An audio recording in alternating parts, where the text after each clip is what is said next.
sportsmanship by athletes, coaches, and spectators. We request your cooperation in supporting the athletes and officials in a positive manner. Intimidating actions or statements based on biases in politics, gender, age, race, faith, ethnicity, or sexual orientation will not be tolerated in our grounds or rules from the second of competition. Please refrain from purchasing something Spotted 4 points for flow of the game. Spectators caught engaging in such actions will be removed from the stadium and possibly arrested.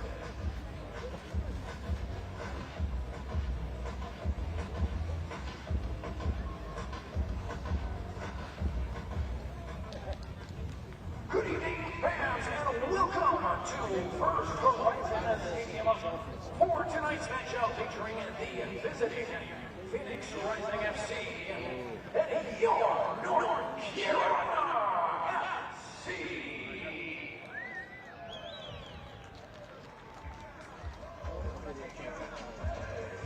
The video to tonight's officials, referee Garcia, assistant referee Rex Hell, assistant referee Patrick Slade, and fourth official Jan Ramos.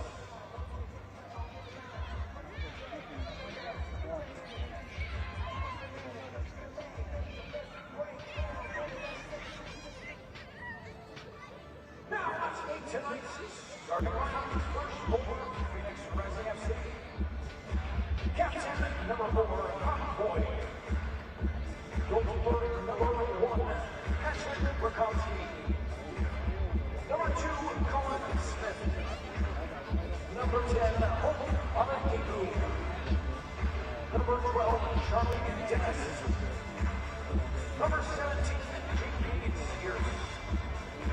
Number 20, John Orso. Number 22, Darius Johnson. Number 33, Rafael Chias. Number 51, Axel Singen. And number 87, Daniel Flores. Phoenix Rising FC led by head coach Amaruga, with assistant coaches Victor Horton, Darnell King, and Corey Robertson.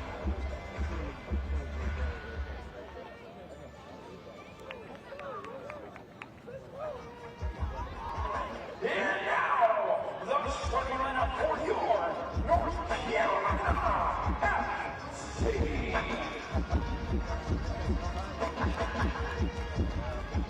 Captain number 5, Hardo Correa. Goalkeeper number 22, Selena. Number 6, Thomas Ruiz. Number 8, Pedro Dola Blanca. Number 13, Luis Perez. Number 15, Mikey Maldonado.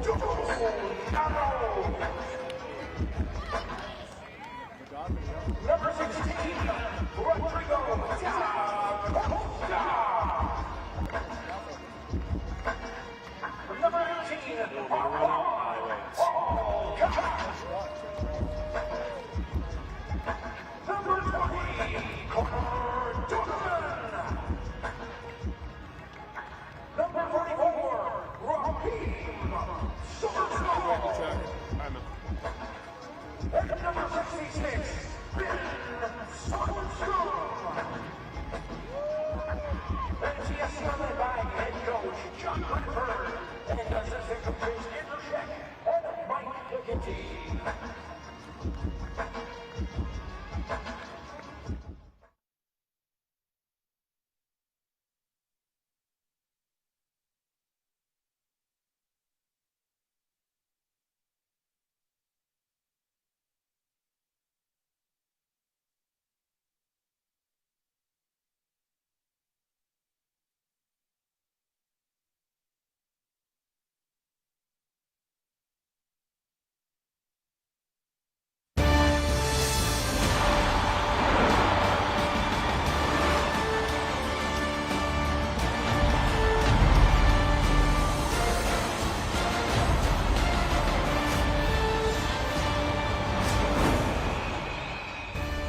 As the sun starts to set on the USL Championship regular season, the race to the postseason means the stakes in every game are that much bigger.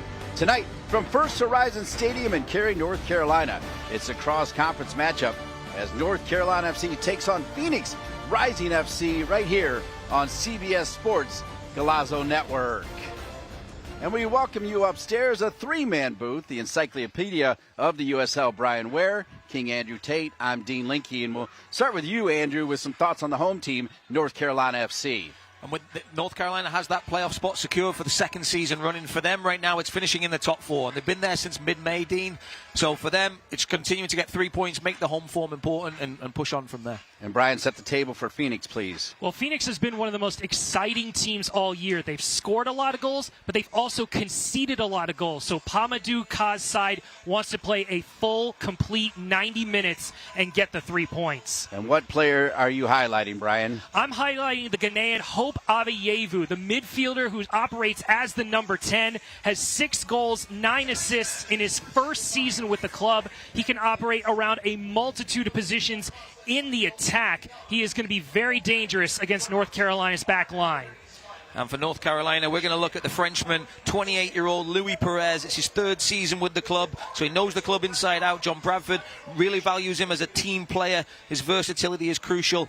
And for him, he's got a wonderful left foot as well. So look for him today to really try and pull the strings for John Bradford's men in the middle of the park. More bad injury news for North Carolina FC as Evan Conway is out. So Olex Anderson returns early from international duty. Expect to see him in the game. North Carolina FC, Phoenix Rising FC, the lineups and the kick when we return.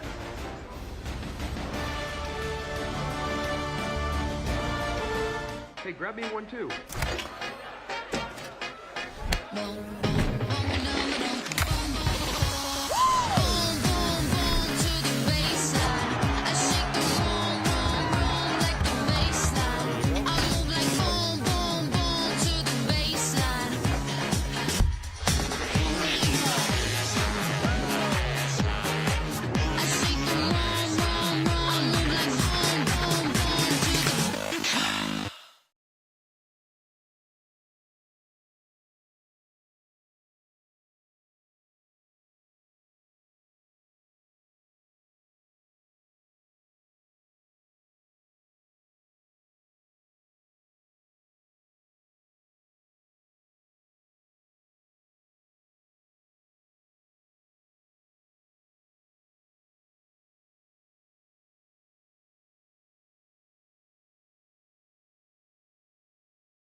Find healthy and fast. But at Alpaca, you'll find both. From our all-natural charcoal-fired chicken, cooked using Peruvian spices, to our made-to-order dishes like arroz chaufa. With sausage, chicken, or completely vegetarian, we have something for every diet. So take a break today. Come in or find us online for catering or to place a pickup order. Family-owned and local. Make it a Peruvian night. Make it Alpaca. With a family like that to take care of, the two of you have your hands full. At WakeMed Urgent Care, we're everywhere you are, so getting the care they need when they need it couldn't be more convenient. Soccer star? Easy. Kids? Covered. The twins? Done. Aches and pains? Virtual urgent care to the rescue.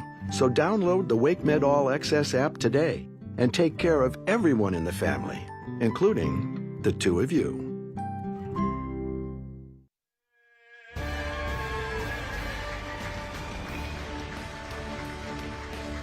Tonight's game brought to you by Best Western Hotels and Resorts, and it's a big one indeed as we get ready for North Carolina FC and Phoenix Rising FC. Brian, Andrew, and myself, Dean, and we'll start with you, Andrew Tate, as we take a look at John Bradford's starting lineup for North Carolina FC. John Bradford really having to rally the troops this week with the number of injuries stacking up for him. The wing-back position specifically, they lost Jaden Savania and Jelani Forbes last week away at Detroit.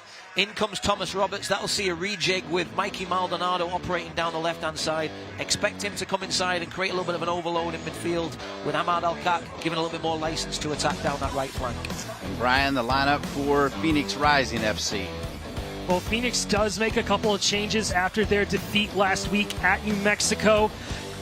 Looking like it's going to be maybe a back four, maybe a back five. We'll see how they match up against North Carolina defensively. But Rakowski, Shihus, Isenga, and Boy along with Smith. Flores is going to be up in attack. You got a great midfield in Skierce and new signing Morsu. And Darius Johnson is going to lead the attack with Charlie Dennis, an aggressive winger. All right, Brian, how about a little more on the top man for Phoenix Rising FC? Well, Pamadou Ka in his first season with Phoenix Rising, previously an assistant with Charlotte FC, the Norwegian, really has brought some great attacking football, but now he needs to shore up that defense. They've scored 45 goals this year, but have conceded 48, the most in the league. All right, and of course, Andrew Tate, you know John Bradford very, very well. Yeah, and he's speaking to him this week about some of the bad breaks. Obviously, losing Evan Conway, a player that's been their top scorer and a leading light for them in the attack.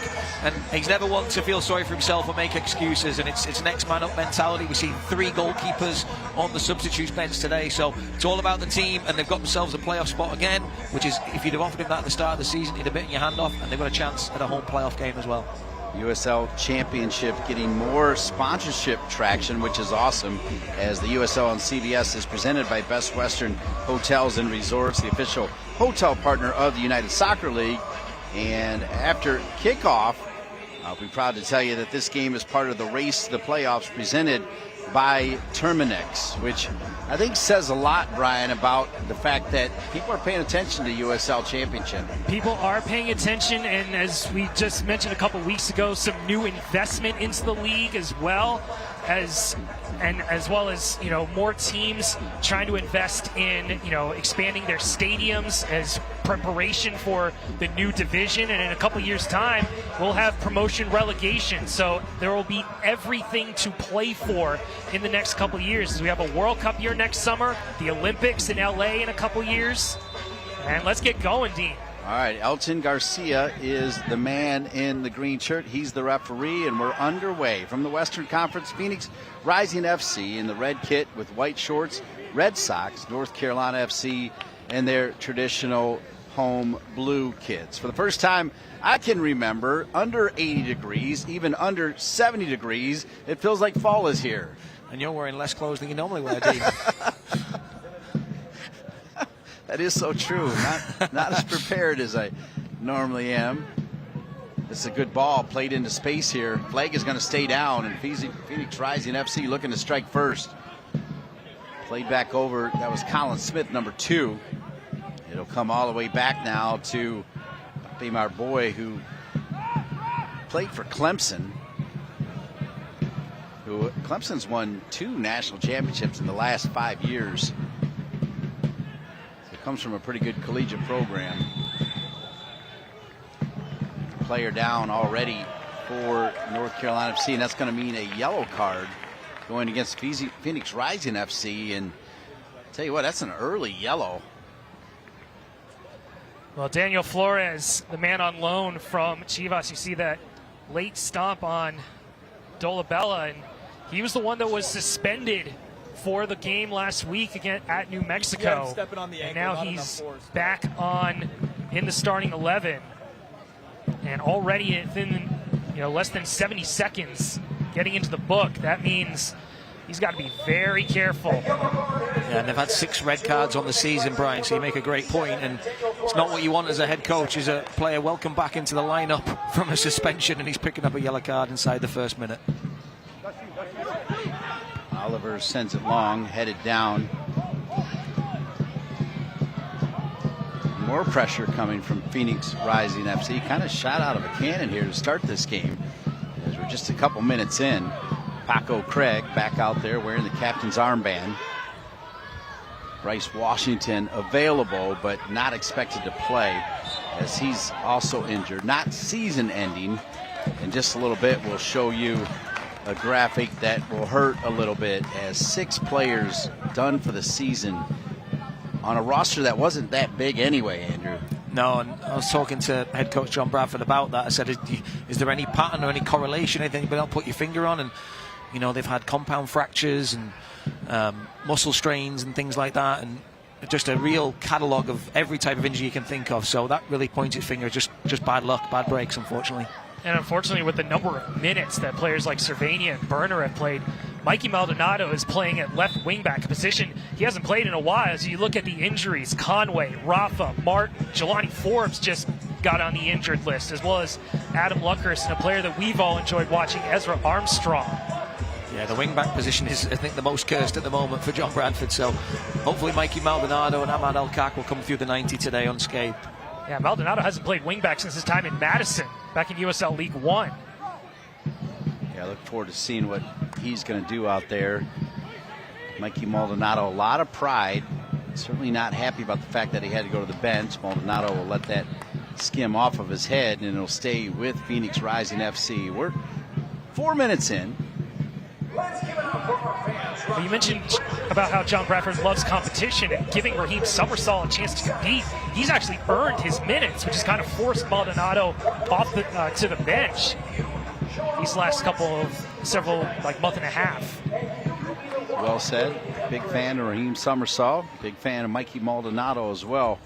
There'll be a corner kick coming for Phoenix Rising.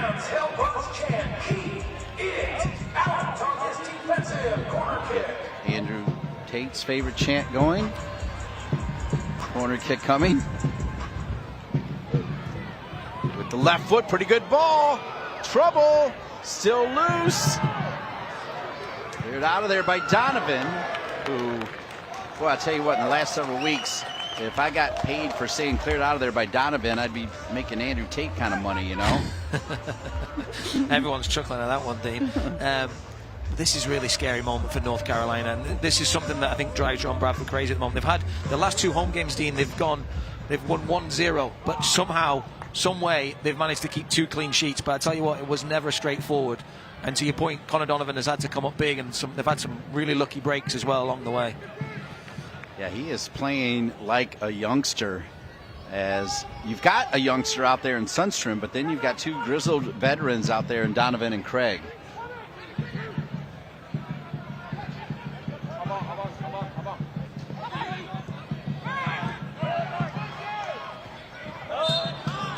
Foul called against Mikey Maldonado.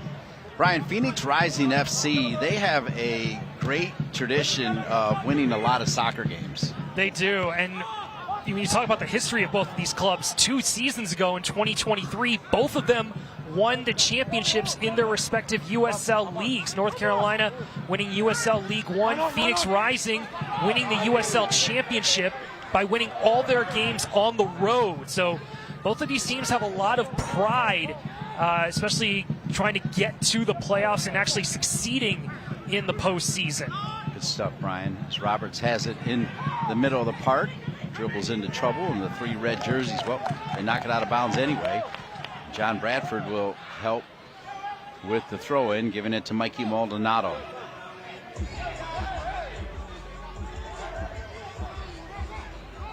Sharp throw-in. Dolabella, who has been really good for North Carolina FC. Sundstrom. Ahmad El-Kak. Dolabella.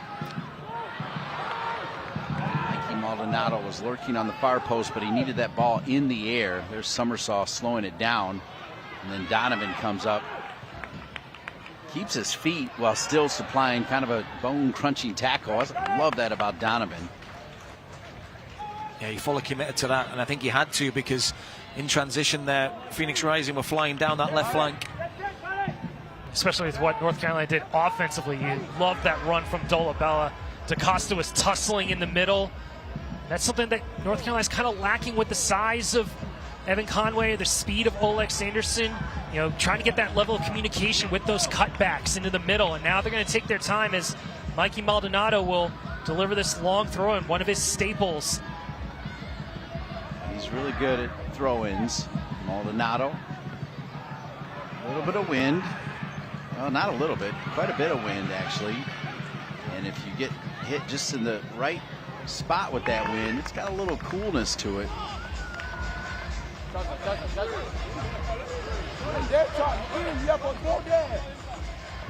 8 minutes in. USL on the CBS Sports Network closes out October with a championship Western Conference showdown. Playoff-bound New Mexico United take on the Oakland Roots SC Sunday, October 19th at 5 p.m. Eastern on the CBS Sports Network. Can you believe we're going to be like 15 days out from finding who's going to play for a USL Championship trophy? It's incredible. That seems far too soon. That's a lot of football to happen. Still a lot of football to happen. I mean, 6 teams have already made the postseason. 10 spots still left to fill. 8 from the Eastern, 8 from the Western. Roberts. Rigo da Costa. Looked like he was offside to me, but the flag stays down.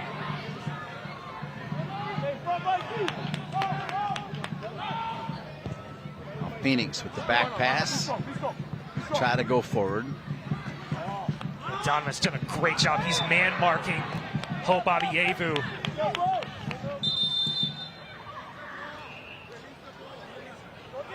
So you're already seeing the tactics, Andrew, about how North Carolina's going to play against Hope, especially when he plays at that number 10 position. Yeah, I think it's really interesting now. You go back to the days when I was a kid and the way teams set up in England, it was 4-4-2. This was your possession. There was no in and out of possession play. And now, today, let's see what happens here. Today, you're seeing North Carolina and what they do in possession, out of possession. But for Phoenix Rising, how they're matching up in possession, you'll see it looks like more of a back three is what you kind of anticipate coming into it. But at times, it also defensively, it's the back five. So pushing players around into different areas, trying to cause different looks and problems for the opposition. Really intriguing battles, and Mikey Maldonado's an interesting one beneath us as well, as he tries to deal with Dennis defensively, but he'll try and go in and help out Louis Perez and Somersault in possession.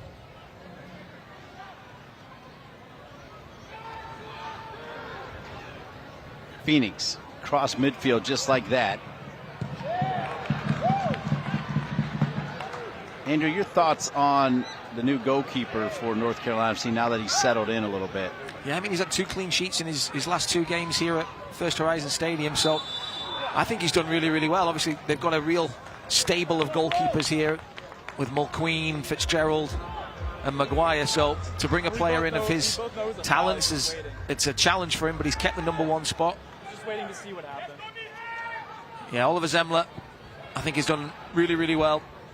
Coach Mike McGinty does a great job with his goalkeepers, and for me, he's come in and really sort of stabilised that back line. So Oliver Zemler plays it to Rodrigo da Costa, who just like that is back being a starter. I mean, he has to, because no Conway and Olex Anderson Jr. just getting back from international duty, and well done to him to cut his international duty short, knowing the team really needs him. And scored a couple of goals as well, Dean, in one really convincing victory against Cuba, and then a tight 1-0 where he got the only goal. So he's coming back with a bit of form. He'll have a point to prove, as he's not been the main man this season. And I think that's where you want Olex Anderson Jr. You want him hungry and ready to impact the game, and hopefully he'll be ready to cook.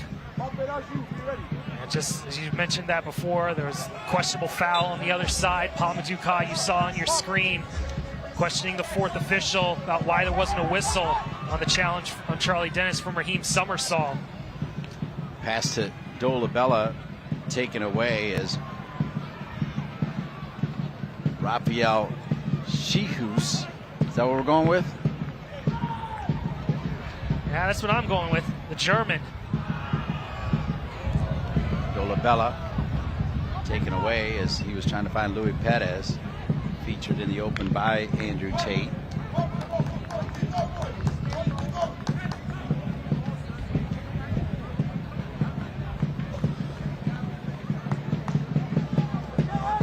USL Championship and League One are on CBS Sports and ESPN platforms all season long. Catch live matches and expert analysis every day on the CBS Sports Golazo Network and ESPN Plus. Go to USLChampionship.com or USLLeague1.com for the complete USL TV listings. Phoenix doing a lot of man marking here when North Carolina's on the ball, especially with them playing from the back, and Perez under pressure. deals with it. Gets it out to Craig. Now Mikey Maldonado will send it long. Costa was hoping to get to it. North Carolina FC 12-10-5. That's good for 41 points in the Eastern Conference, and right now 4th. They have 2 wins in their last 5 games. Phoenix 7-8-12, 33 points. That's good for 8th. They have 4 draws and a loss in their last 5 games. And the one thing about Phoenix, they have been one of the most exciting teams in the league just to watch them play, because they've either given up or have come back from multiple goal deficits. I was looking at their season. I count 8 where the game where 7 of those 8 games ended in a draw. Their only loss was they were 2-0 up against Detroit, and then Detroit City scored 3 goals in the last 4 minutes of the game to beat them. Yeah, I think with Phoenix Rising, you never know when you're out of the game, right? You never know when they're out of it. I think that's. Yes. But the one thing for me with this game is I think the importance of the first goal. Both of these teams have only won once when they've conceded the first goal. So really, really crucial today. If either team wants to win, they have to get the first goal. Ahmad El-Kak, who has done really well stepping in with all of the injuries. Spent his collegiate days under Carlos Samuano, who I'll see tomorrow night for a men's soccer matchup over at Dorrance Field.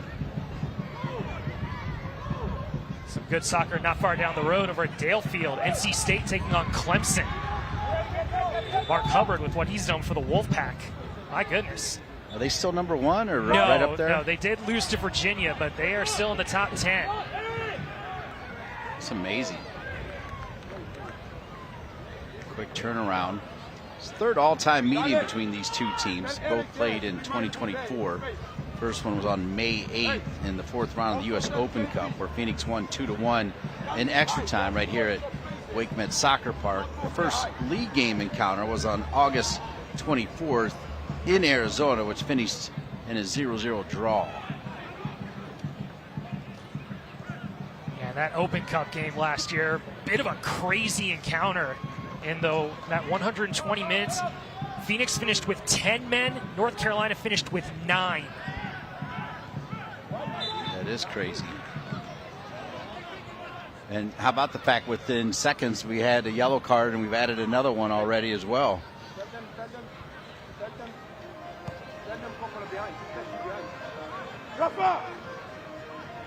That's what I love about these games this time of year, Dean. The weather cools down. You might have to wear a few extra layers, but the intensity of the game definitely ramps up. There's no excuses now. The humidity's gone. The scorching heat is not there, and you can really lay it all out there on the line. Zemla will deal with it. With so many injuries, a tip of the hat to all of the goalkeepers on the team, as they're all on the bench. That includes Jake McGuire, who had been the number 1 for most of the season, and then Mole Queen and the Irish Ninja, Kira Fitzgerald, all available.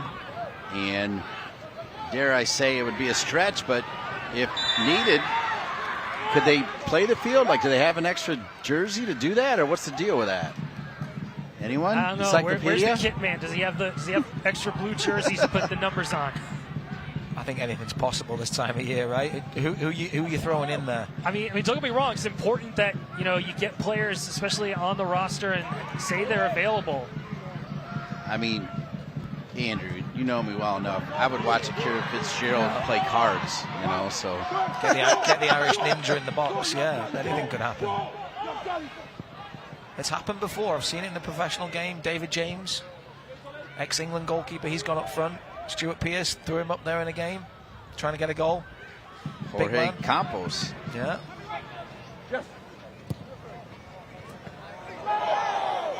No whistle right in front of John Bradford as Craig goes down. So Phoenix is in. Phoenix squared across, and it's flags up.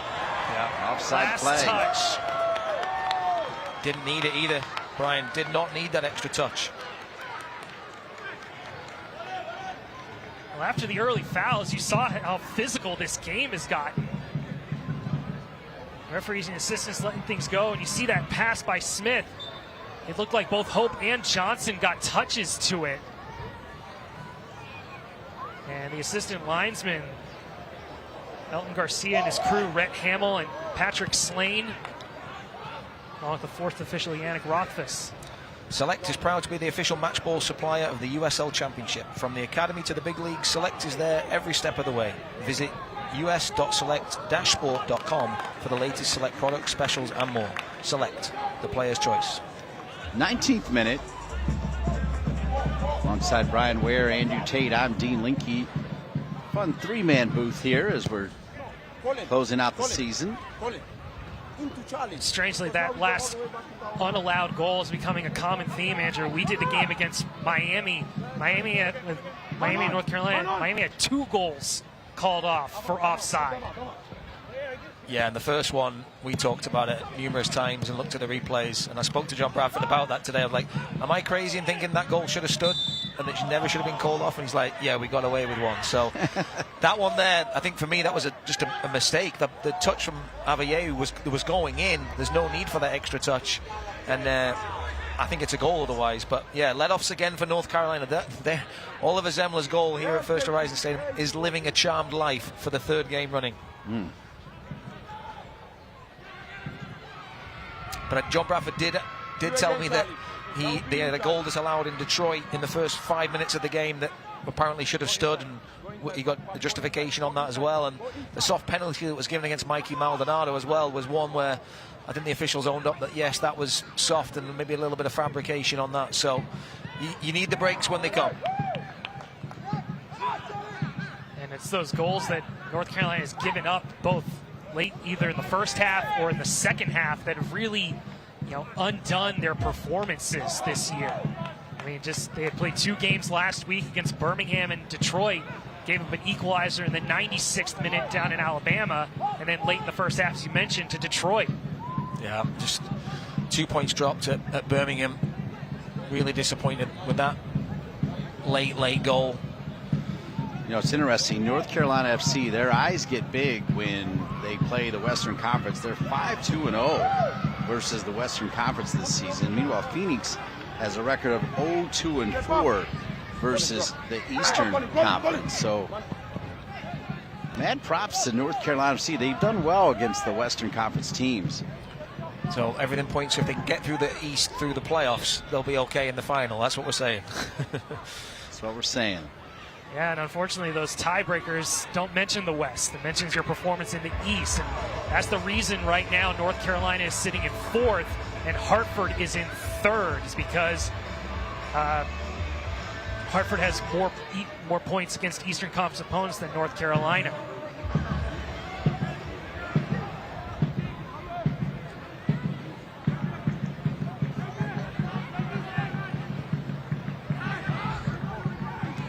Funny thing for Phoenix is they've actually done better on the road, Brian.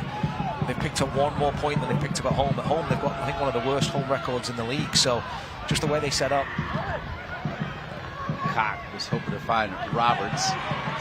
Now Perez plays into space to Sundstrom, making a rare run up the field. Haven't seen that very often from Sundstrom. Well, he did a good job stepping up and intercepting it and keeping that attack going. And I don't know why, because he came up through the academy with North Carolina FC as an attacking player. Yeah, he's definitely got that ability, that comfort level on the ball to step in there. And I think he might have to do that more and more now with some of the attacking options kind of falling away. They're going to need to generate goals from more areas and definitely get some creativity out of the back. Really good look right now, Andrew, at John Bradford's plan before Mikey Maldonado put a little press on here. I mean, it was a line of 5 as the wingbacks were dead even with the 3 center backs. Yeah, it's very man-to-man at the moment. Difficult to find those spaces and pockets to play in. You mentioned Sundstrom's ability to play and attack. John Bradford on his bench has Bryce Washington and Tristan Hodge. So we might see Finn possibly pushed up if need be. Yeah, I don't think we'll see Bryce, as I think if they can get away with it, he needs 1 more game of resting. But we certainly could see Hodge. Phoenix also has some excellent talent on their bench as well. Isan Sacco, Remy Cabral, 2 Frenchmen tied both at the top of the leaderboard in terms of how many goals they've scored this year for Phoenix. You mentioned, Andrew, getting the first goal is imperative, and it has played like a stalemate here, these first portion of the first half. Almost halfway through the first half, so we'll get the thoughts on both teams. We'll start with Andrew's thoughts on the home team, North Carolina FC. Yeah, not the same fluidity that we're used to seeing from John Bradford's men. Kind of what we expected, trying to figure things out. They're going to have to be patient to break down Phoenix, who've set up in a very frustrating way. And I think you can maybe touch on that, Brian. They're very well suited to playing away from home and making it difficult for their opponents. Yeah, and as I mentioned earlier, you see how the 3 central defenders are marking North Carolina's 3 attackers very close. And right now, Phoenix has played a little better tempo when they do get on the ball and try to get in transition. Good takes from both of you. Well done, lads. Here's Sundstrom.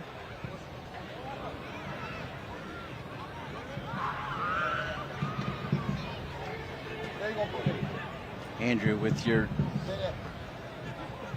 expanded and yet different vocabulary, do you still fall in the lads category? I like to think so. I've always been one of the lads team. All right. Might be getting a little old for being a lad, but you know. I'm going to keep you there. Roberts to Perez.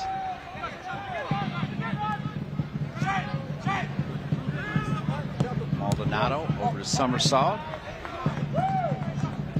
Now Perez again. He's a new dad. We saw Rodrigo da Costa. What a beautiful little boy he had out there for the lineups. They don't make them ugly.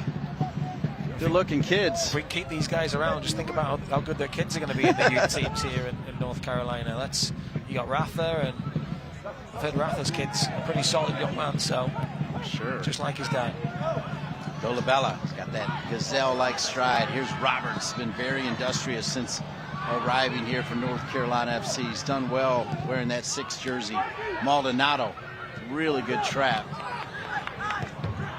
Now Craig has maintained his positive energy despite not playing that much as the captain.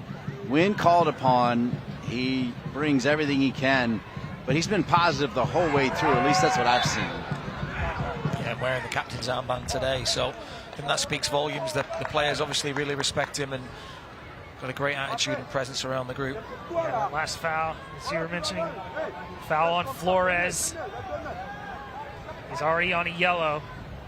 Soccer season is here, and SeatGeek is the official ticketing partner of the USL. Get all your USL tickets and more from the #1 ticketing site, SeatGeek, your ticket to great seats.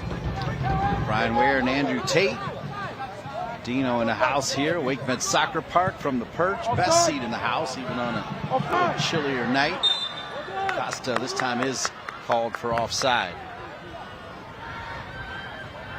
Andrew, I really think it's going to be important to see how North Carolina's attacking 3 can get that space to operate, because that's how effective they are. You just saw a few moments ago Dolabella moving from right to left, trying to get the ball at his feet. Yeah, a couple of moments ago there was a good little sequence from North Carolina. They moved the ball well out of the back, connected the ball through midfield, and got some nice rotations in there. They're going to have to find those extra few passes. They're not going to be able to be as transitional as they've been with Evan Conway and the likes of the Adam Luckhurst and those sort of players that are real dynamic. They're going to have to get that extra pass in there. Now's the time to lock in your seats for the 26th season. Take advantage of the early bird pricing and secure the best seats in the house with simple interest-free monthly payments as low as $16 per game. That's pretty phenomenal. It has never been easier to be a part of the action. Plus, enjoy the flexible ticket exchange program, exclusive access, and special offers all season long. Visit tickets.northcarolinafc.com to secure your season tickets at the lowest price of the year. Minute 28, North Carolina FC 0, Phoenix Rising FC 0. Let's talk about those season tickets for next year, Dean. Obviously, few new teams coming into the USL Championship. Team from Brooklyn FC under the ownership of Tim Weah, Sporting Jacksonville, and also out west, the Santa Barbara Sky. That's clean living out there. Yes, it is. I mean, you mentioned at the top of the broadcast how much money is coming into the league. We're going to have 3 new USL Championship squads and 7 new clubs in USL League One. Next season, there's going to be 21 USL League One clubs. That's fantastic. Well done, Brian. Here's Mikey Maldonado. Over to Raheem Summersaw. Those two have played together quite a bit in the middle of the park. Perez. Great chest trap from Summersaw. Springs to Costa. He's onside. I love his thought right there. He didn't make it, but that was the right decision. Yeah, he's not got the pace that he used to have as a younger man, but he's got an eye for goal. But it's the combination play with Summersaw and Perez that really unlocks the Phoenix back line. It's a great little ball around the corner from Perez, who then Summersaw then releases Da Costa, and he's onto it in a flash, but just a little rash with that finish, Brian. And sometimes it's that little bit of hesitation, you know, as the team moves it around along the middle, he got that space to then run into the area. He just had a bit more time than he thought. Craig heads it over to Maldonado. Craig probably had a little more time than he realized. It goes out of bounds. It'll come back to Smith, who will have the throw-in. They'll move him back a little bit for the throw-in.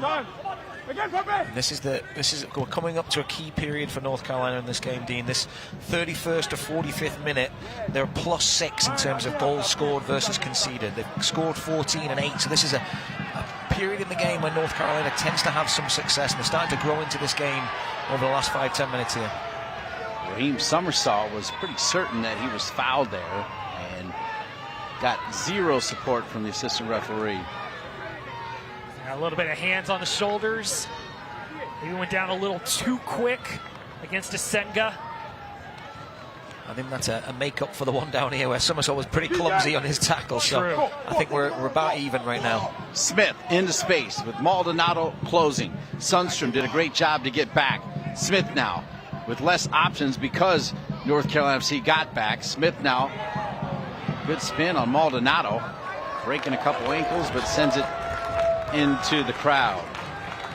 Can't watch the match? Turn on Sirius XM FC 157, North America's only 24/7 source for engaging soccer talk, including USL All Access on Tuesday nights. Plus hear live matches from the USL, MLS, Premier League, and more, all on Sirius XM FC 157, the new Sirius XM app. You can easily say that so far in these first 30 minutes, Colin Smith has been their best player for Phoenix Rising.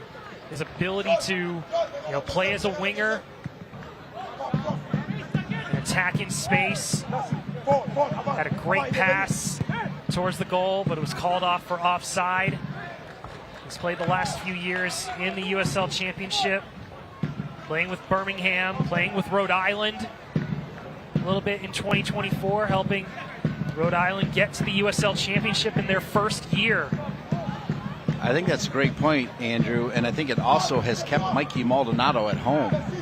Yeah, and I think the other thing they've got to think about is Charlie Dennis as well, just sort of in behind him. So he's got a real conundrum. Does he drop in and help Paco Craig with Charlie Dennis, who's a leading English talent for the Phoenix Rising? But he's also got to keep one eye on Smith as well, who's been, as you said, really influential in this opening 30 minutes. Ahmad Alcock with the throw in. Bella trying to post up to DaCosta. DaCosta just with deadly feet. The man is magical when you don't think he can. He even has the room to be magical. Like you said, not the same player he was in his younger days, but we're not that far removed from him just scoring goals in buckets. Yeah, not just any goals, Dean. They're absolute wonder goals, wonder strikes. Like his highlight reel when he first signed here was absolutely incredible, and he's added a few more to that in the 2 seasons that he's been here. What a great ball from Smith. It's wild, Andrew. When they hear a compliment from Brian Ware, they deliver even more goods. As this one comes across, down and out of bounds, and North Carolina FC flirting with a little bit of danger here. Big chance by J.P. Skeers coming from the center of midfield on that late run. Flores with a great ball, and former Union Omaha man just couldn't put it on frame. Yeah, former teammate of Pedro Dolabella back in 2023. Another one of those players that's played for Union Omaha and gone on to bigger and better things. Yeah, now he's come back home. Former man who went to Arizona, lived in Arizona, now playing for the state club. Catch the North Carolina Courage's next home match tomorrow at 7:30 as they face the Washington Spirit for Around the World Night. Grab your tickets tonight at tickets.nccourage.com. Few tickets remain. Rumors that could be a sellout tomorrow. Is Trinity playing? I think they're expecting Trinity. A lot of fans wanted to come see Trinity. She's fantastic. And Washington, you know, they've already clinched the playoffs, sitting in second place. It's a crucial game for the Courage. They've really got to find 3 points here to boost their chances of making the playoffs. Games are running out. But it doesn't get any easier when Trinity Rodman and the Spirit are coming into town. Dr. Kerry Boley, the new technical director, in the process of looking for a coach. Nathan Thackeray doing a fine job in the interim setup, but they've been pretty clear. They are making a global search for their next coach. Headed by Sundstrom. Roberts trying to get in the right position. The bounce was not there for him, so now Phoenix will try to counter. It might be on. They work the left side. They spread the field well right now. Couple touches. North Carolina FC does get the blue jerseys back in time. Ooh, beautiful back heel. This could create a shot here. One more pass is open. Smith! Oh, and Smith first, and then the rebound is in. And it's Phoenix Rising FC 1, North Carolina FC 0.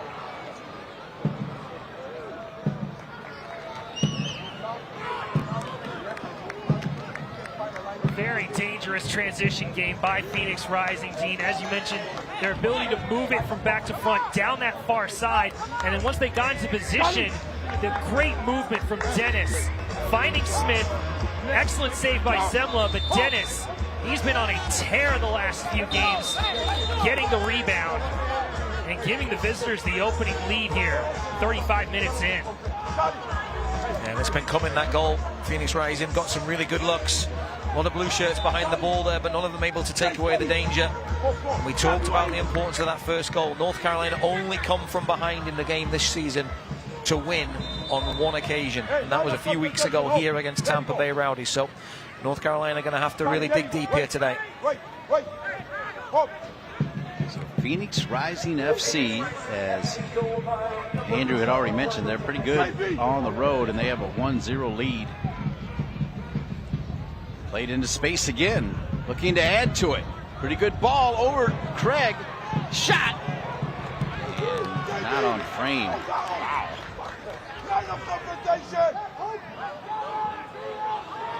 And it's that overcommitment by Sundstrom in North Carolina that allows this quick sequence to happen, and Hope Avievo skying it. But it's been a great link up by Phoenix once they get into the attacking third. Once they approach the box, they're able to find the right player to make the right move. Yeah, they look really fluid, don't they, going forward? Saw a really frustrated Raheem Somersault throwing his arms around, just not happy with the way his team are defending at the moment. When you're a midfielder and the other team is just transitioning like that, the game becomes really unpleasant and tough to manage. They've got to get a grip of it now, because this game is slipping away. Too many turnovers. Roberts, who turned it over, does come back and get it.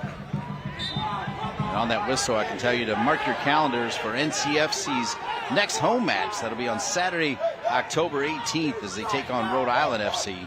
Secure your tickets tonight at tickets.northcarolinafc.com. 1-0 Phoenix Rising FC on top of North Carolina FC.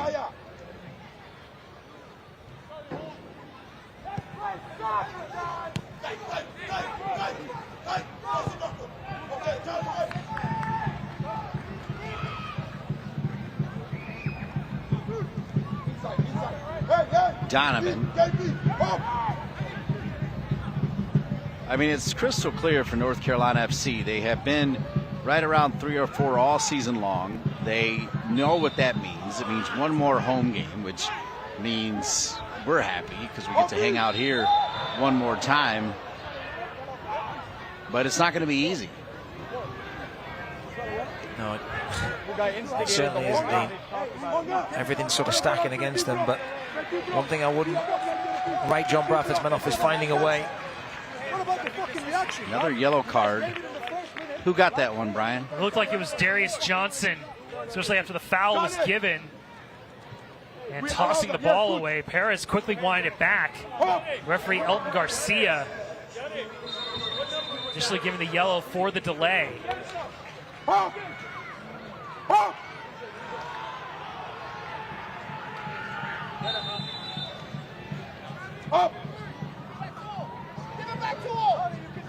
Johnny say, up. There you go. That's good, up. Donovan to Sundstrom. Forward to Ahmad Al-Gak, who will lose it. Oh, yeah, with the goalkeeper out. Oliver Zemla. I don't even know what he was doing that far out. That's the turnovers, though. He's in a decent position when you've got good possession, but if you're going to turn it over, yeah, you can get caught out pretty quickly here. Phoenix Rising doing a great job of just frustrating North Carolina at the moment. Just that lack of pace, the option in behind, really limits what you can do. Everything's in front of Phoenix Rising. It's exactly what you want as a defender. Just stepping in, closing people down. The threat that Olex Anderson and Evan Conway give you is the ability to run in behind and keep you honest as a defender. Foul called against the captain, Paco Craig. So now Phoenix, here in minute 40, will have another opportunity to send one into the mixer, in and around the 6 even.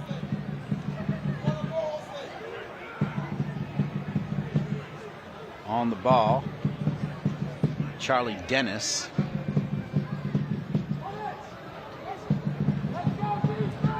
Already got one on the night. It's pivotal a couple weeks ago in their 3-0 comeback to get a point against Oakland. Dennis goes far stick. Not on frame, it'll come back to Zemla. eFootball is here. Live your dream, rep your team, and play as your favorite USL Championship club. eFootball is free to play, and you can download now. All the corporate support. There's one remaining here in the first half, and that's the Town Properties added time. And because of the beyond phenomenal work he's done all season long in research and, as I mentioned, being the encyclopedia of this great league, we'll let Brian go first. We still got a few minutes left. No, I'm going to make it go now, though, you're Brian. going to go now? I was thinking probably about 2. Because here's the thing. Andrew Tate's a stand-up guy, but I think every once in a while he's peaking when he's winning. I'm not sure if he is or not. I'm just kidding, Andrew. I know you're not. So you're going 2? What are you doing, Andrew? Dastardly answer. 3. Well, that's the easy guess, Jim. Yeah, so that leaves me with 4, and I lose. One of you two cats are winning. I think you got a chance. Yeah. Stranger things have happened. Dolabella. Andrew Tate. Glass half full mentality. One of the things we like so much about him. 42nd minute. You just see the level of frustration on Dolabella's face. Trying to get touches on the ball. Wanted to act quickly off the throw-in. Phoenix able to close him out, force the foul, and allows Phoenix to move the ball up the field on this free kick.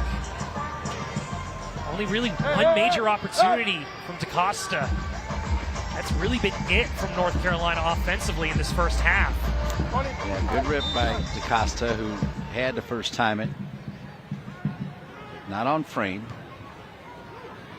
So nothing on frame right in the first half for the home team. Correct. We've hardly had to mention Patrick Rakowski, goalie for Phoenix.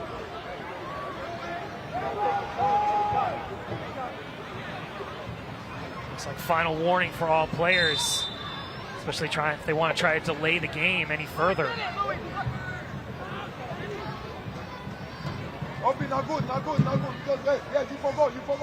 You mentioned, Andrew, Phoenix is doing an excellent job keeping players in front of them. Yeah, North Carolina, I think they're waiting for the introduction of Alex Anderson Jr., but they've got to find a way to, I think right now they've got to try and change the point of the attack a little bit quicker. There's no point sitting there with the ball in front of them. They've got to try and move them side to side to find that space, that pocket where they can play. But right now, everything going according to the Phoenix plan. Smith with another touch. Go Craig. Necessary tackle by the captain. He missed that. That could have been a yellow card, or Colin Smith could have been in. And I think you need your captain and your leaders right now stepping up when things are difficult. To your earlier point, though, Brian, Smith has been outstanding. Yeah, and in his first season with Phoenix, signing last December, after getting that experience under Cano Smith, the head coach of Rhode Island. No relation. Rhode Island, did a great job in terms of getting to the championship, winning the East in their first year.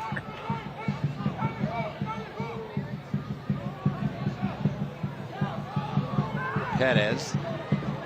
Touch it back to Zemla. Now here's Summersaw. Good turn. Summersaw, decent numbers. Dolabella, can he touch it back? He does to Roberts. Now Roberts has Mikey Maldonado. Maldonado taking a look. Goes back to Summersaw. He'll get it right back. So a decent counter thwarted that time by Phoenix. The Phoenix coaching staff loving that recovery to get back in and take away the space after the initial press. Especially after you saw the physicality in terms of Summersault using his hips to rotate around the challenge. Perez on it. Andrew, I thought your comments about Alex Anderson Jr. were well timed. This one will be knocked over. It'll be a corner kick because, oh wow, I could have gone one. Jeez, none of us win. No, that was always going to happen. Wow.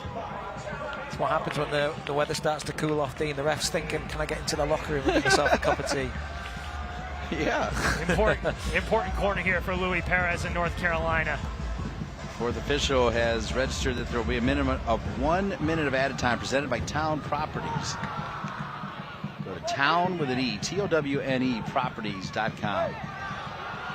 Kept alive by DaCosta. Wow, knocked to the ground, but referee not going to pay him off with a late half penalty here. That would have been huge. Yeah, I love that work from Rodrigo DaCosta. They'll getting into the first challenge, getting his second ball, and really trying to show some hustle up front for his team, but that'll do it. All right, so the first half has come to an end. Stay with us because Brian Ware will help us take a deep dive into all things USL. Your halftime score: Phoenix Rising FC 1, North Carolina FC 0.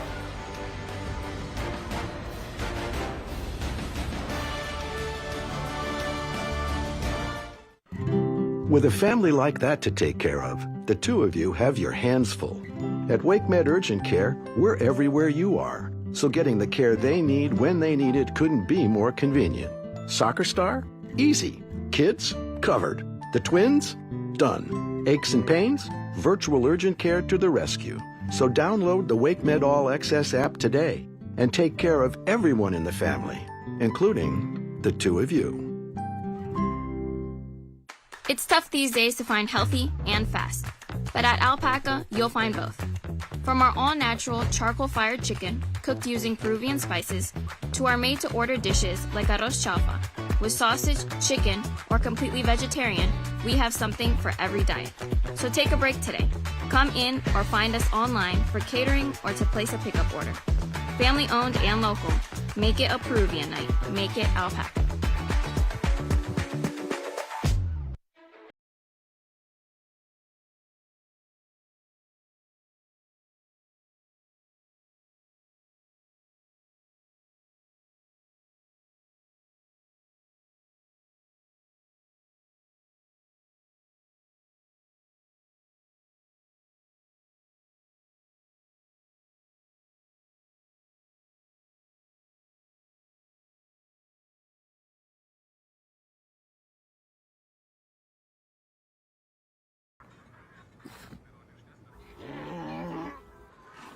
Hey, on the mountain we've got a saying.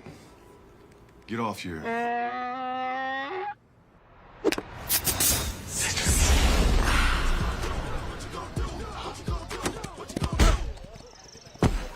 Touchdown! Woo! Mountain Dew! Back here at First Horizon Stadium, Charlie Dennis's goal is the difference as the visitors have a 1-0 lead on North Carolina FC. Earlier in the game, we talked about the expansion and the growth of the game in the USL Championship and USL League One, and that means clubs are going to be building new or expanding their stadiums and capacity for more fans to come. Let's give you a look of what the USL has in store in the years ahead.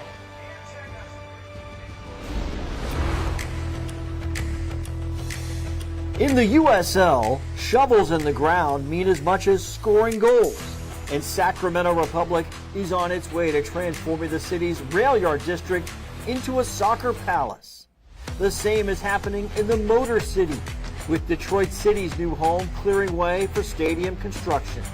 Miami FC has unveiled its future home in South Florida, while the Pittsburgh Riverhounds prepare for their stadium expansion, preserving one of the best views in all of sports. The growth is felt as well in League One, with expansion on the way for 2026. The scene changes daily at the site of Fort Wayne's new home, from clearing the area in early June to the sweet sight of concrete and steel in mid-September. All watched closely by Fort Wayne's Director of Communication, Justin Cohn. Thousands of people literally drive past this thing every day. So how cool is it for everyone to get a chance to see this thing every single day get closer?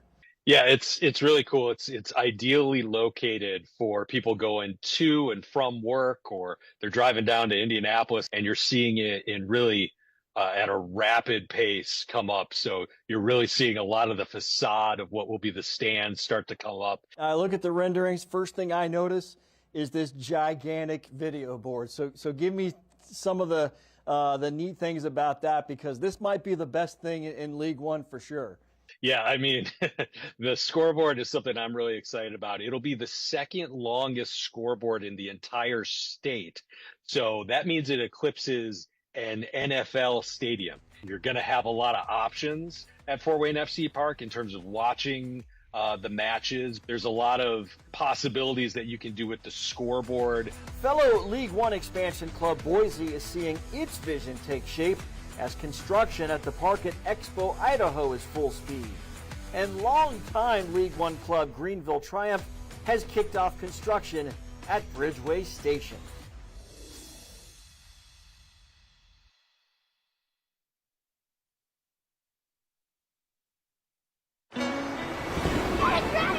Wait, come back! Wait, come back, I need more help. Take a loan now, Fanny. Take a loan for free. Today we went to the beach, and it was totally worth it.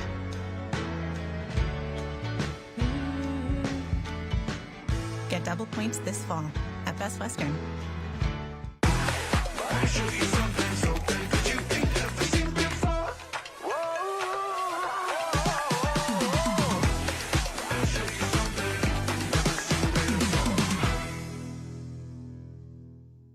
Whoa, termites can eat a pound of wood a day. Pound of wood a day.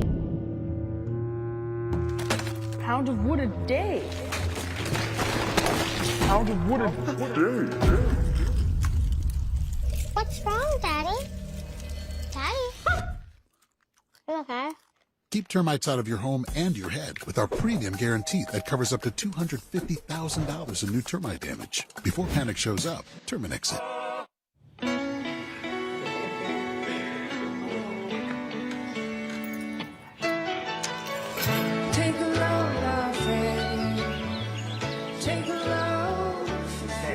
Today, we accomplished nothing. I mean it, not a thing. And it was kinda everything. Get double points this fall at Best Western.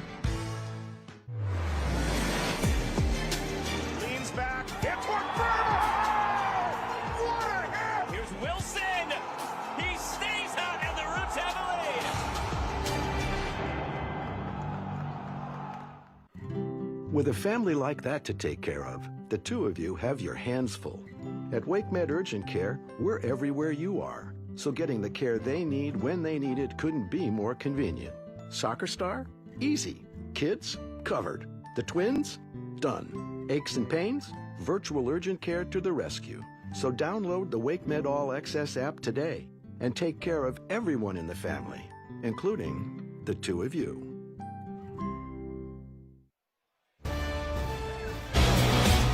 Week 32 is upon us in USL Championship play, and this week on USL All Access, we have Sean Tosh, defender from Louisville City.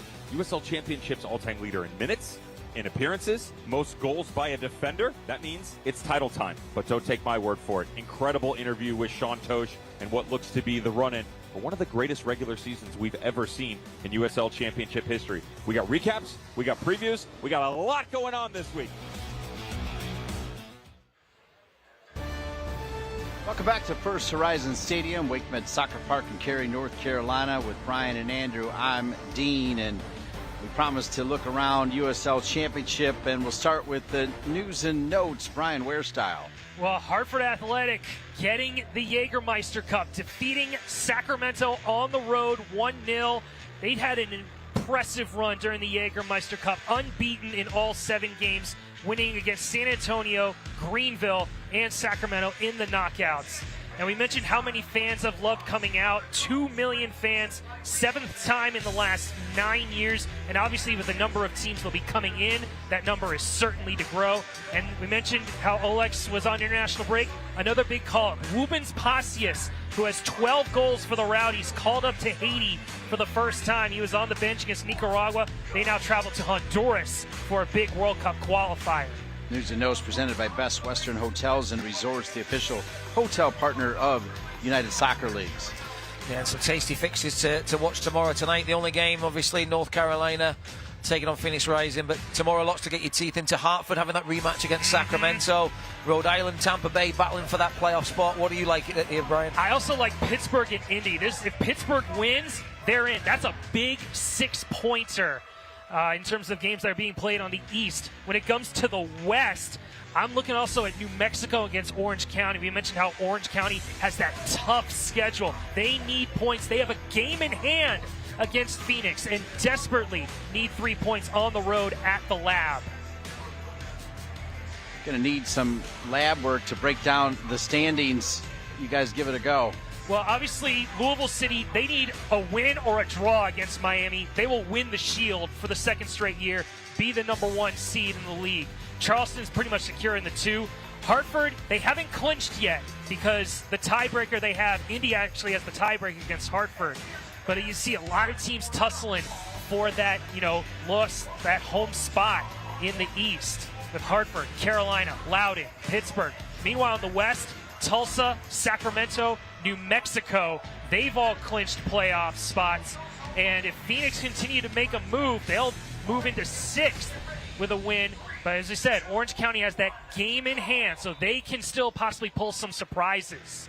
So I ask you, what's better than an encyclopedia for USL? A talking encyclopedia. It's Phoenix Rising 1, North Carolina FC 0. We'll be back to show you the first half highlights after this quick break.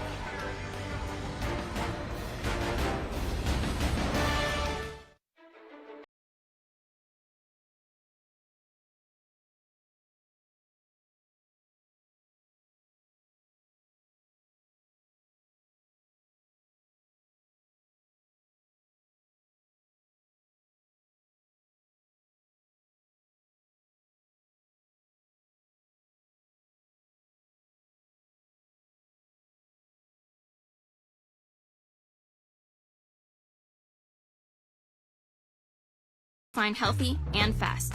But at Alpaca, you'll find both. From our all-natural charcoal-fired chicken, cooked using Peruvian spices, to our made-to-order dishes like arroz chaufa, with sausage, chicken, or completely vegetarian, we have something for every diet. So take a break today. Come in or find us online for catering or to place a pickup order. Family-owned and local. Make it a Peruvian night. Make it Alpaca.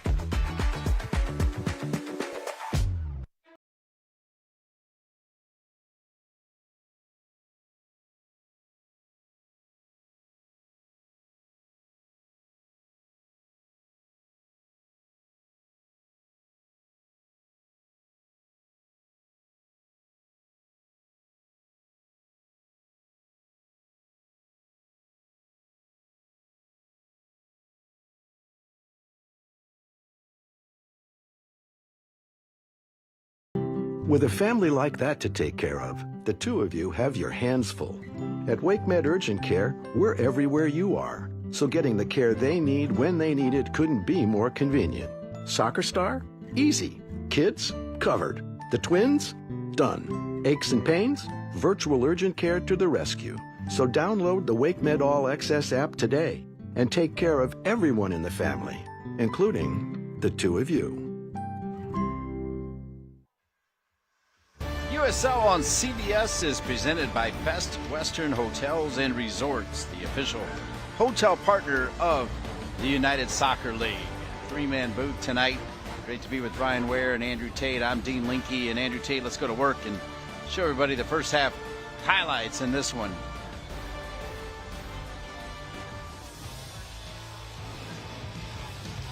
Really, Phoenix Rising had the better of the chances. Charlie Dennis here with an early corner, the ball bouncing around inside that 6-yard box. And thankfully for North Carolina, the blue wall was able to keep it out. But an early scare there for the home team. And this was the goal that was unfortunately called off by Phoenix. You saw what Colin Smith was able to do, touched a couple of times. Darius Johnson a little bit perplexed by the call. And this is the goal, isn't it? I think Charlie Dennis involved here early on. The ball works its way out to Colin Smith, and then it falls to Charlie Dennis about 8 yards out, and cool as a cucumber just passes it down the middle of the goal. And it could be a big, big goal. North Carolina have never come back and won a game when trailing at halftime. So, and the stats in the first half don't read well for North Carolina. No, it doesn't. 9 shots to 1. That is the most glaring stat you see presented by Jump. Phoenix Rising has been all over North Carolina defensively, and Phoenix, their conversion rate is tops in the league. Over 22% of their shots on target go in. And now North Carolina is making a desperate change. Oleg Sanderson from the start, beginning the second half. You called it, Andrew. He flies back early and he's flying into the lineup. I'm trying to figure out who he's replaced. He came in for Thomas Roberts. Okay. I know Thomas Roberts has been carrying some injuries of late. And struggled to really have the impact that we've seen in recent weeks from Thomas Roberts. He's been a real bright spark in creating chances and linking play, but it's good for the home fans to see Oleg Sanderson Jr., the number 9, taking the kickoff here to start the second half. I mean, the encouraging thing, I think, for John Bradford is that Phoenix Rising do not do things the easy way, Brian. You know, they've given up a lot of goals from the lead. They've given up a 3-0 lead at home to El Paso. They've come from behind a lot. They've given up a lot of goals and winless in the last 6. So I think there'll be a few more twists and turns here. The second half is starting almost exactly like the first half. As I mentioned, Phoenix Rising FC shot out of a cannon to start this game, and eventually would get that goal that you just saw as part of our highlight package under the production and direction of Paul Alexander Bean. Right side, Phoenix Rising.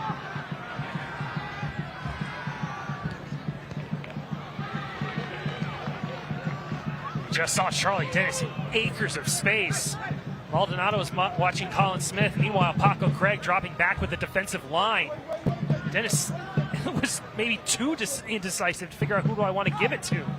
Yeah, they're really exploiting and overloading that side. Mikey Maldonado struggling to contain them. I think we're going to see some more goals here today, though, boys. All right, you heard it. Andrew, to his credit, also kind of calling for Oleg Sanderson Jr. to start the second half. I think that's the right play by John Bradford, especially with so much at stake. A home game would just be massive, and Oleg Sanderson Jr. already drawing a foul on a pretty dangerous area. Now we've seen him over the last few years get double-digit goals. Hasn't been the best 20-25 year for Oleg Sanderson. Hopefully this will be an opportunity to kickstart the form that we all know that he can play at. Oh, they're going to ride him. They're going to ride him all the way home now, right? They have to. Yeah.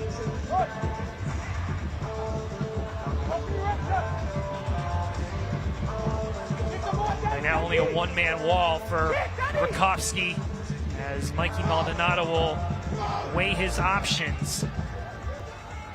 A lot of action towards the back post. Maldonado on the whistle with his right foot. Good weight.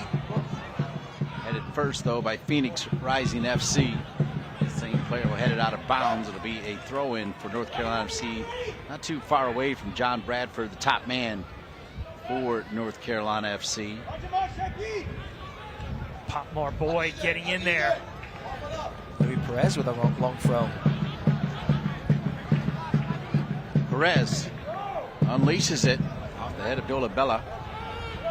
Then cleared long. Brisk wind working its way through First Horizon Stadium, WakeMed Soccer Park here in Cary, North Carolina, just down the road from the state capital of Raleigh. Slowly starting to feel the effects of the nor'easter that's off the coast, obviously affecting the coastal communities right now in the Carolinas and the Outer Banks. Obviously, some weather might be coming to Charleston as they get ready to play Colorado Springs tomorrow. Yeah, it's funny, you don't really get much of a warning, do you? I think last week they were talking about there being 85 or something in Detroit. So now you go a little bit further south in North Carolina and it's definitely hoodie weather, Dean. Yeah.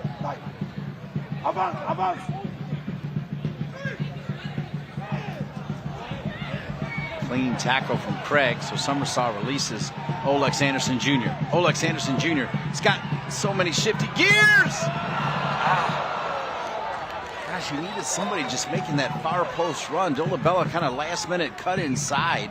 If he stays on his far post run, it's a tap in.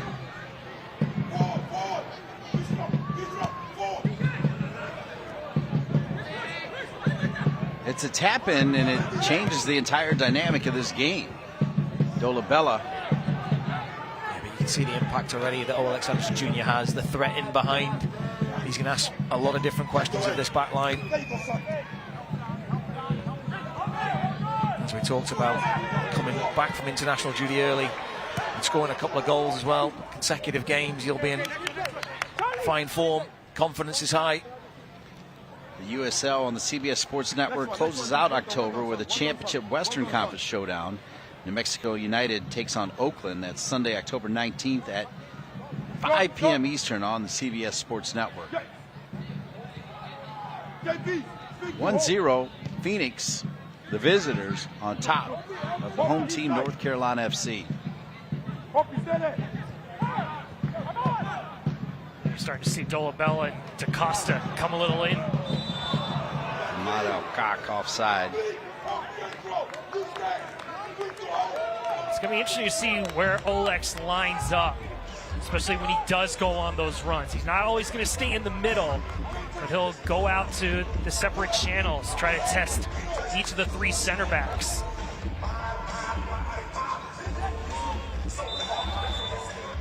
I want to thank our executive producer, Kyle Hollywood Lang. I mentioned our producer, Paul Beam, Mason Curtis doing a great job, Colin Beiersdorf, Ryan Moeller, Tanner King, Bobby Welch, Chris Wash, Daniel Bentley, and if we were tall enough, we'd give him a high five, Mark Dry in the house. Yes, DJ, again. Again, son. Again. Go ahead. Go ahead. Mikey Maldonado. So Mikey Maldonado decided to push forward, but lost the ball. So just like that, the offside flag is up, though. As perhaps that time Phoenix wasted an opportunity. Yeah, but a positive start, I think, for John Bradford. I'm sure at half-time, just that one shot, 0 shots on target. There'd have been some home truths and some things he needed to get across to the group, but I think in the opening 6 minutes or so here, he's certainly seen the response that he's looking for, and can they create a few more chances here to really get that equaliser? And even though North Carolina has made the postseason, and yes, injuries considered, whoever they face in the playoffs, they're going to have to, come at them and say, we can score, multiple goals. We don't just have to rely on scoring one and holding on for a win. Yeah, they got to find, just as they did at the start of the season, back to that rhythm where goals were coming from all areas of the field, right? Centre backs popping up, and wide midfielders and wasn't all about Evan Conway and Pedro Dolabella. Raheem Summers saw that did not look comfortable at all, as he did a great job to get himself in a good spot to intercept Andrew, and then got clipped. It never feels good. Take another look at it here. Right on the toe. Looked like it was Phoenix's new signing, Jean-Eric Morceau. Committed the foul. Just signed with the club just over a month ago in September. Got his first start last week. Head coach Pamadou Ka loves what he brings in the center. I mean, obviously Phoenix has had their own problems with injuries, players moving on. Yeah,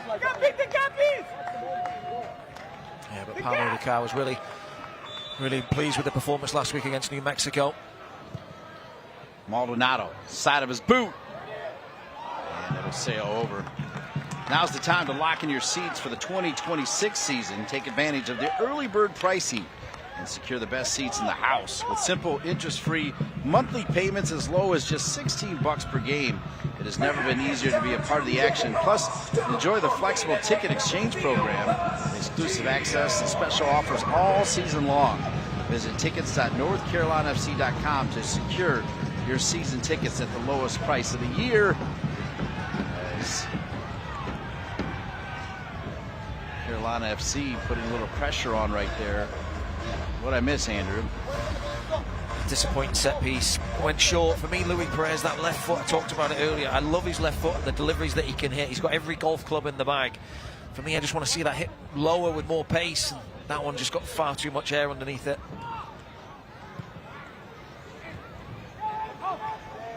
It's a great turn. Great touch by Hope Avievu, and that's going to put Donovan in the book on that shirt tug. It's been Donovan's primary matchup. Haven't mentioned Hope's name a lot.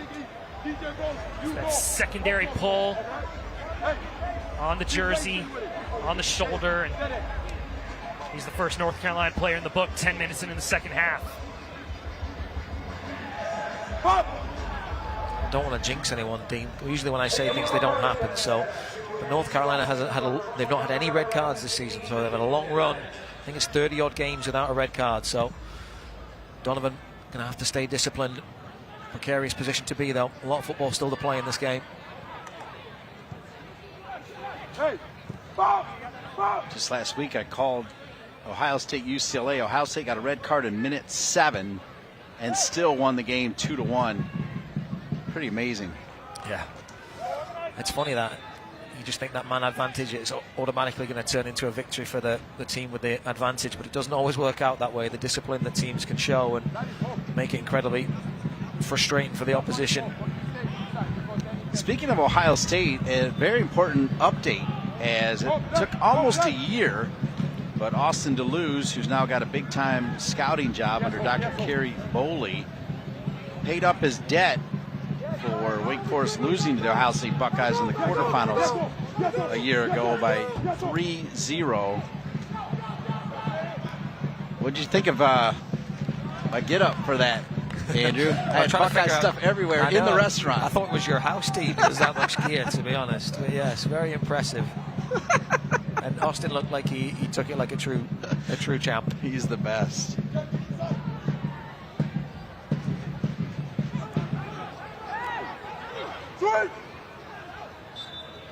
That got me thinking driving over here. I know Brian wears the encyclopedia, but I've been around a little bit, and I always say Nazmi Abadawi, Austin DeLuz, T. Shipalani, and who's the fourth I always say on Mount Rushmore? Help me out here. Nazmi, who? Were you going to say Capono? Oh yeah, Capono Low, automatic. Yeah. You've got to have a defender in there. My bad. But I did want to point out that one person that I can't believe I don't mention more is Ray Burse, for one reason and one reason only. Here's Olex Anderson Jr. as that's knocked out of bounds. Can you both figure out the reason? It's got to be in Ohio State. Yeah, boy. Your ability to link things, Dean. I know you weren't a professional soccer player, but I could see you playing central midfield at the highest level, the way you link the play from one thing to another. Good play from Alexander Jr. there. Winning a corner for his team, and this is where they've got to start generating some goals. These set pieces are a real area of conversion early in the season. Maldonado. Perez thought he had trapped it cleanly and it went out of bounds. All right, so feel the steal. I can work with that on corner kicks, particularly if they rattle the stands like they just did. Andrew, are you buying into that? I like it. Although you've got your son doing the keep it up thing. We can only work on one chant at a time, Dean. We're working on defensive corners at the moment. He's only 3, but we'll get to feel the steal in a little bit. Maybe around playoff time.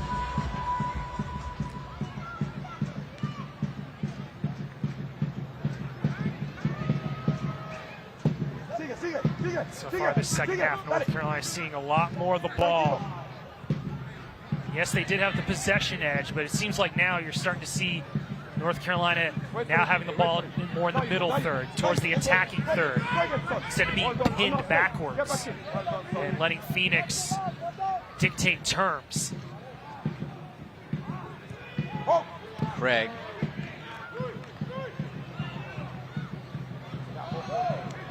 Perez taken down, but stays in possession of North Carolina FC. Rodrigo da Costa. Sundstrom will knock it out of bounds. It'll be a goal kick for Phoenix.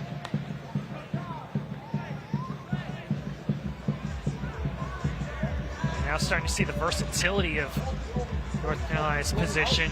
In terms of, we just saw Ahmad Al-Kak operating kind of that center forward spot, with da Costa moving out towards playing on the wing. As I mentioned earlier, teams play differently when they do or don't have the ball. And now Al-Kak goes back to his defensive shape. And now referee Elton Garcia is warning Phoenix about time wasting. Yeah, they're in no rush, are they? We're getting into an area of the game usually for Phoenix, which is very profitable for them.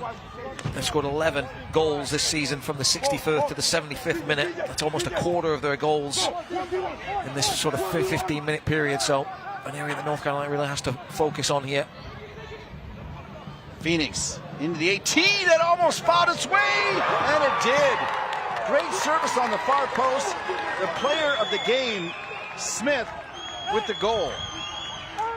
And that is an excellent feed by Darius Johnson.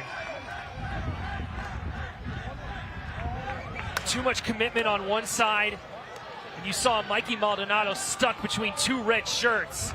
It was always going to be dangerous in that situation. Sundstrom quickly marking Johnson, but off screen with too much commitment on one side. You see 2 red shirts right there at the doorstep. Zemla couldn't stop it. And Colin Smith capitalizing on the opportunity. It's now a 2-goal lead for the team from the desert. Phoenix rising, wanting to keep their playoff hopes alive. Yeah, that is a dagger for North Carolina. You felt they started the second half really, really well. And now the hole just got a bit deeper for them. But Palmo Ducard really pleased with his team. They've stuck to the plan. They've been disciplined. And everything's sort of gone their way. But we've talked about it. They are got the worst defensive record in the league right now.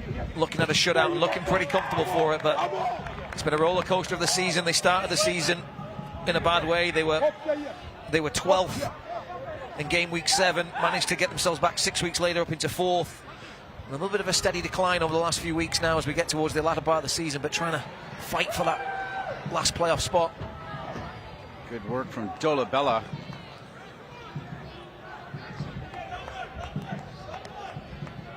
Colin Smith getting his 2nd goal of the season on that strike, on that header.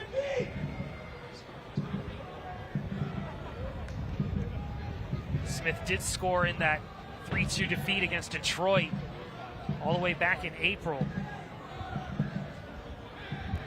It's going to be a key long throw for Luis Perez.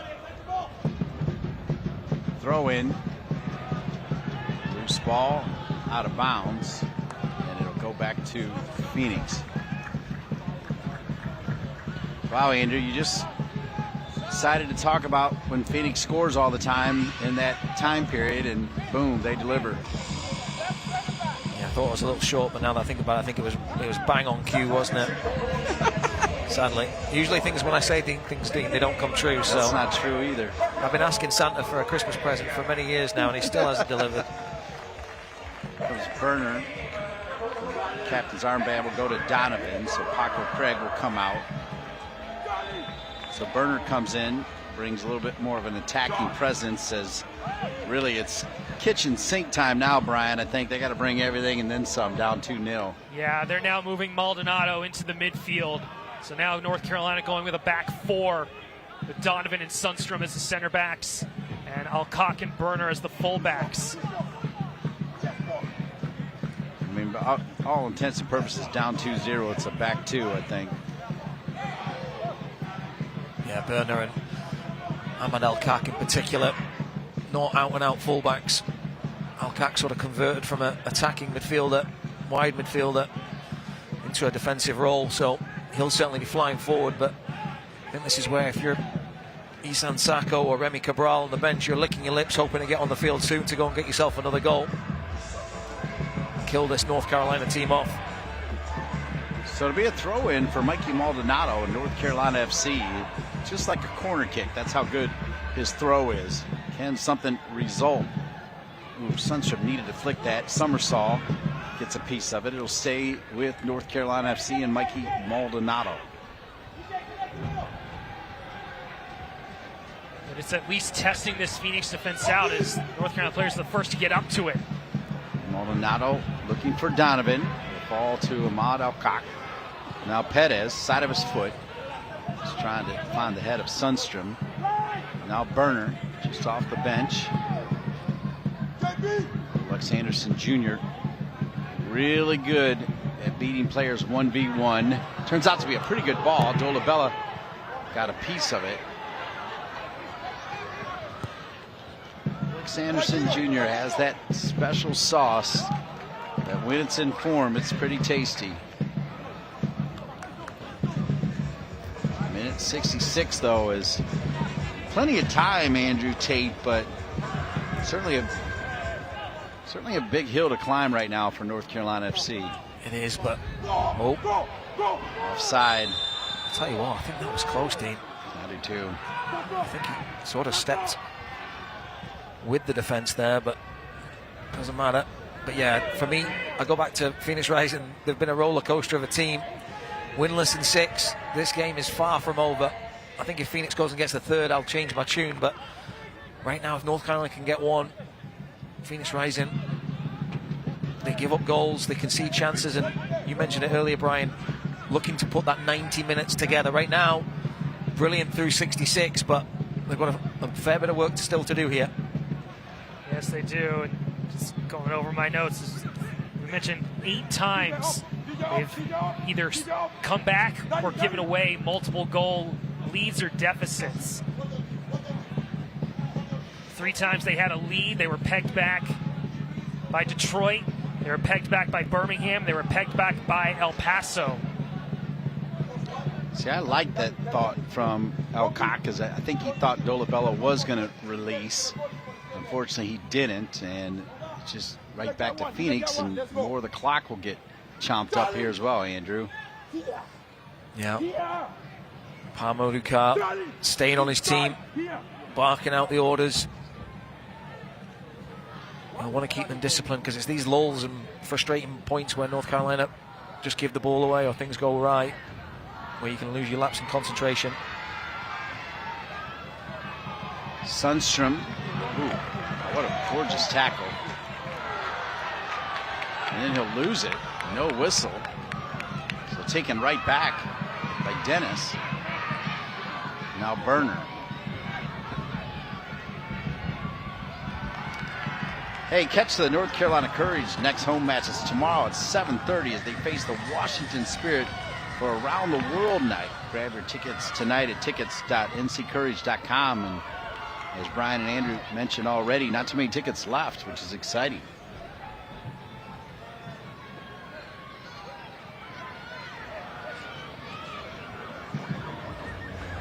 (2-0) Phoenix on top. Minute 68. One in the first, one in the second for the team from Arizona. Pamaduka's got to love the energy that his team has brought in. Last week they were undone by a penalty, giving up in stoppage time against their derby rival, New Mexico. The Norwegian has really gotten this group together in the month of October. Corner kick, left foot, bottom of Burner's foot. Burner will just pop it out of bounds. Now with the clock approaching 70 minutes, Phoenix getting ready to make their first changes. Isan Sako, the Frenchman, ready to come in. Yeah, we were going to go all French tonight for the start, and then we realized two of the Frenchmen for Phoenix weren't starting, Andrew. No, that's what I think. I'm sure that Phoenix players, when they see Sako coming off the bench in a minute, will be a real boost for them. But it's one of those where sometimes as a player you can feel the job's done. Okay, we've got our top striker coming on. We're going to win this game now, no problem. Sometimes it can backfire the other way. You feel a little bit too confident, a little bit too, overconfident. So we'll see.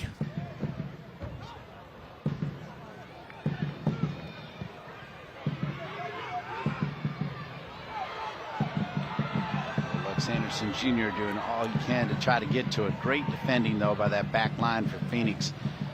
In fact, watching Phoenix, it's hard to believe those numbers that you guys threw out of the amount of goals they've been giving up, because their back line's I thought they played pretty well. Yeah, they're exciting. I think it's just Pamaduka's sort of approach. He wants to be front-footed. He wants to press. He wants to go and win the game, and with that comes some risk and some reward. And for him right now, he's just trying to tweak this team and get them to a real playoff contender, and hopefully they can go in there and surprise some folks. At the moment, they certainly look like they'll be a handful if they can get over the line these last couple of games.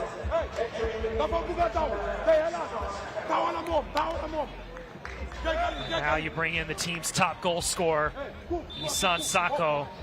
He can operate as the 9, but he also operates as that inside forward. 7 goals and 6 assists on the year.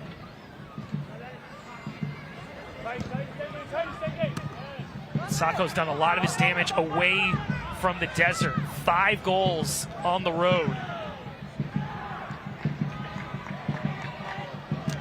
Minute 71.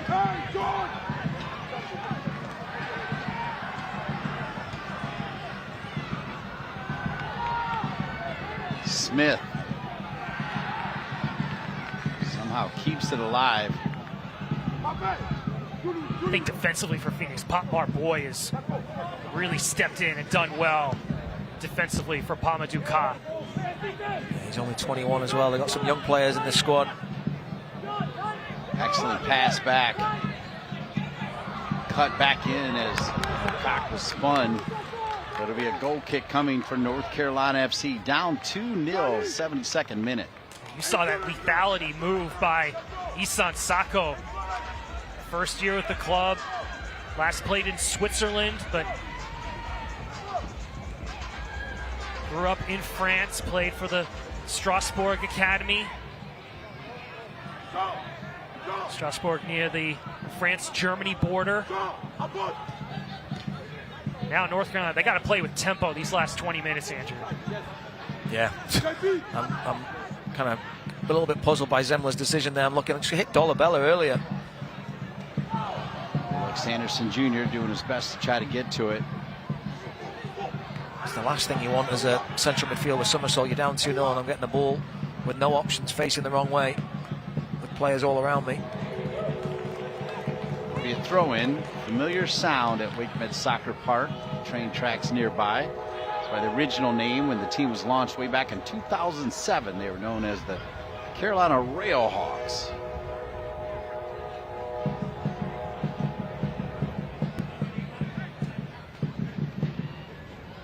Maldonado.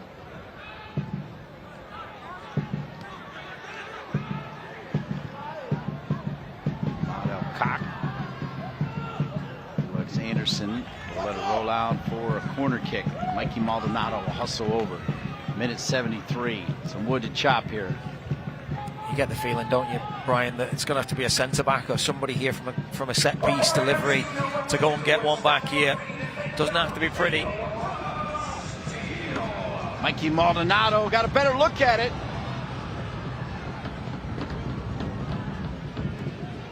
Sailed over the head of DaCosta. They could have used the center back right in that spot, just like you said, Andrew. Better delivery, though. It certainly asked the question, that flatter delivery where it can come off at anybody and go in the back of the net. Got to ask more questions like that. DaCosta was also in the vicinity on that last corner. Phoenix in understandable bit of a bunker mode here, up 2-0. Donovan can't get it through to Olex Anderson Jr. and it's picked up. Rolled out. Now Phoenix will go. And onside, Zemla will quickly toss it out to Louis Pettis. You can hear Pamadoukas saying, come and get him, especially if the game's going end to end. Try to get in front, slow things down. You have to give a lot of credit to Phoenix's versatility in their recoveries to prevent any kind of quick transitions. Yeah, they're putting a shift today.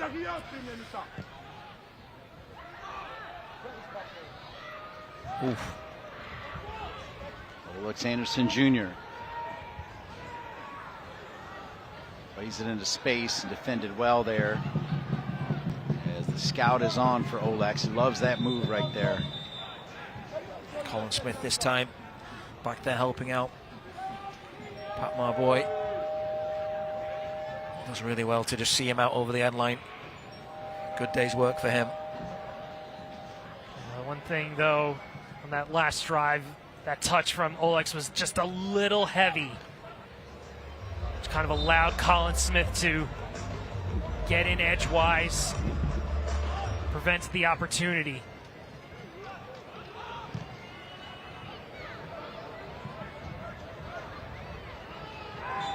Olex Anderson Jr. is fouled. I want to thank Emily Hunter Valencia and Holly Wintering, who are part of the broadcast department for the club.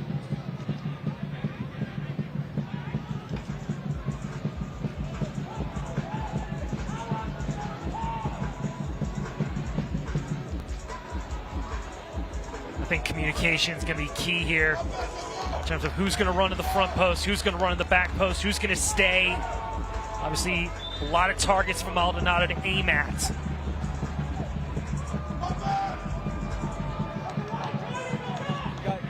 In terms of the initial phases, but then chaos afterwards. Who's going to win the second ball? Mikey Maldonado trying to pull one back.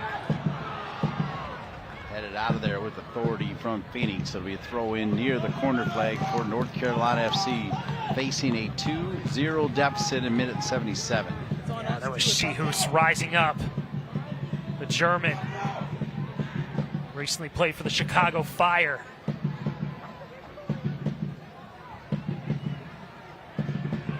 That'll lead to a corner kick North Carolina FC. They've had their fair share of set pieces today, just not been able to work Rakowski in the goal, and the deliveries coming in are getting better and better, and full credit to Phoenix Rising, they are repelling them.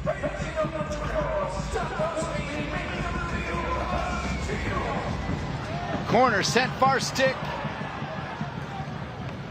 It'll be another corner. Mark your calendars for NCFC's next home match on Saturday, October 18th, as they take on Rhode Island FC. Secure your tickets tonight at tickets.northcarolinafc.com. Guys, that could potentially be it as well for home games, which I'm not going to lie, makes me very, very sad. I love working with you guys and this entire crew, especially Mark Dry. Yeah, I still believe, Dean. I think there's, you know, just like Phoenix Rising, that they don't do things easy, North Carolina. I think I talked to John Bradford. He was mentioning about people were writing them off, saying they expect them to get 2.5 points from these last 3 games. So the challenge has been laid down to the team. They're not getting any help from anybody, and they've got to go out and get these results. So they're capable. They've shown it. They're the only team to beat Louisville this season. That's a great nugget. DaCosta. Extra little toe poke trying to find Dolabella. Louis Perez. Summersaw is down at midfield. And the trainer will come out to take a look at double 4 is Raheem Summersaw. A team that has been absolutely scorched by the injury bug. Summersaw trying to do everything he can. Clatters into Asengi there. Feels the full effects for it.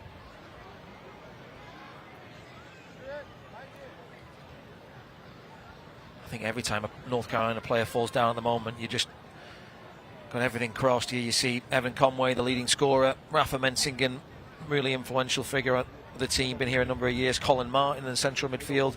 Jelani Forbes on loan from Charlotte FC. He was there to help out with the wing-back injuries they've had. He went down last week. And then Luckhurst.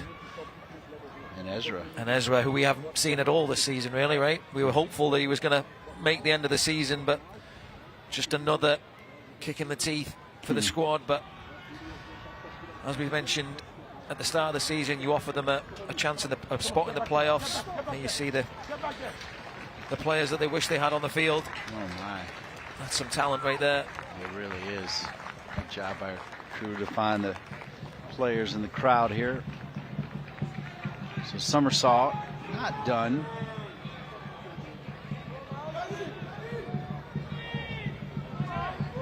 He's going to have to stay off the field until referee Elton Garcia and the 4th official say it's a good time for him to come on. So Mikey Maldonado's got to be really accurate with this free kick.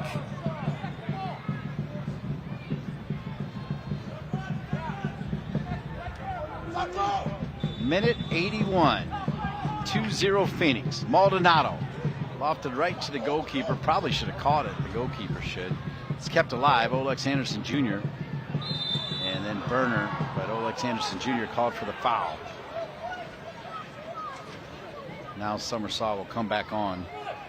A Phoenix player is down. I think there's going to be some added on time here.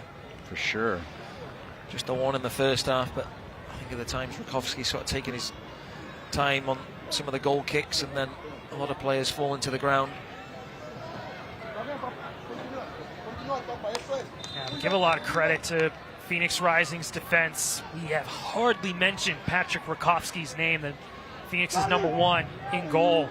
He has not really had to make a save. They've kept everything in front of them. They haven't really, North Carolina hasn't tested them consistently enough. I think the back three's looked really good for him, hasn't it, Brian? Just that with Searoos in the middle, and then the Senge and Patma Boy sort of allowing them the athleticism in those spots. And Mossor in front of them, and Skiers doing the work. It's allowed the attacking players to really have some joy.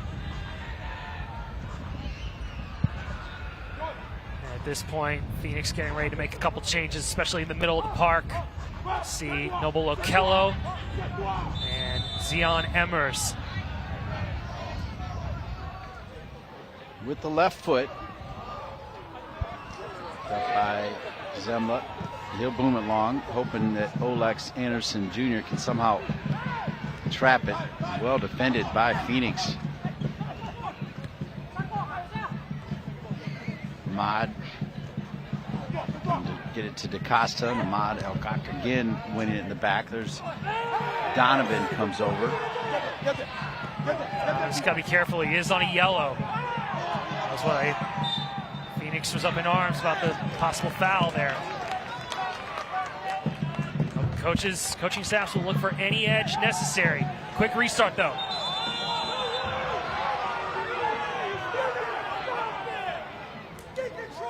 And John Bradford immediately looking at the fourth official saying, how is that being called back? Fortunately, everything going against him. Yeah, not happy, referee El Tagasia, not happy with the initial placement of where the free kick was taken from. But it was a good early look from North Carolina. Nobody home. That kind of night for North Carolina FC. Meanwhile, for Phoenix, sitting in 8th place, assuming the scoreline holds, Brian Ware, that's massive for Phoenix Rising FC. Yeah, I mean, they've only had, since the end of July, at the end of the Jägermeister Cup, they've only had 1 win, but they've been able to get points. They've had 7 draws, though, with all those wild scores that they've had. So to get a win for the first time in a long time, it's going to help, could help propel them up the standings in the West.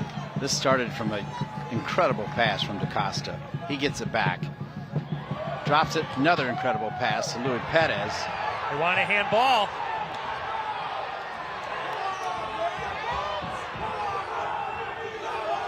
Does not look like they're going to get it. Looks like through the communication, it came off the leg and then the side of the body.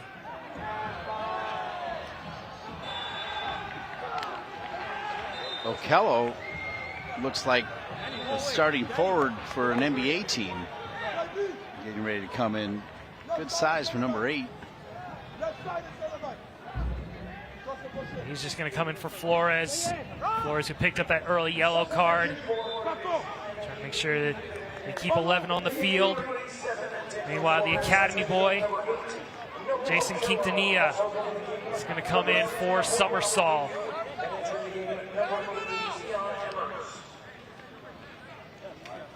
So a youngster wearing number 71.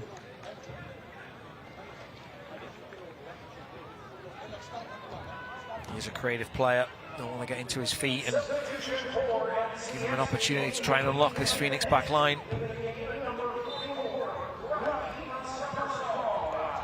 Could be a hero tonight if you can get a goal and get them back in this game. Boy, Captain Obvious, I hope Raheem is okay, particularly after showing you all those injured players chilling here at Wake Med Soccer Park. Goes over Donovan's head. Phoenix Rising FC may not be done at 2.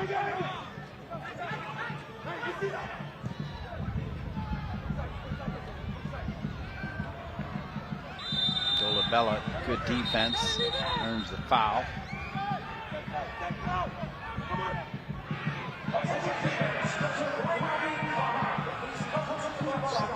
Quick little warning with some speed there from Alton Garcia. I think he's done a pretty good job. Yeah, he's kept things in check, hasn't he? This game was always going to have a lot riding on it. But he's kept the nonsense to a minimum. Dishing out a yellow card in the first minute, I think, set a little bit of the tone. Touch. Dolabella to Perez. Amarakak.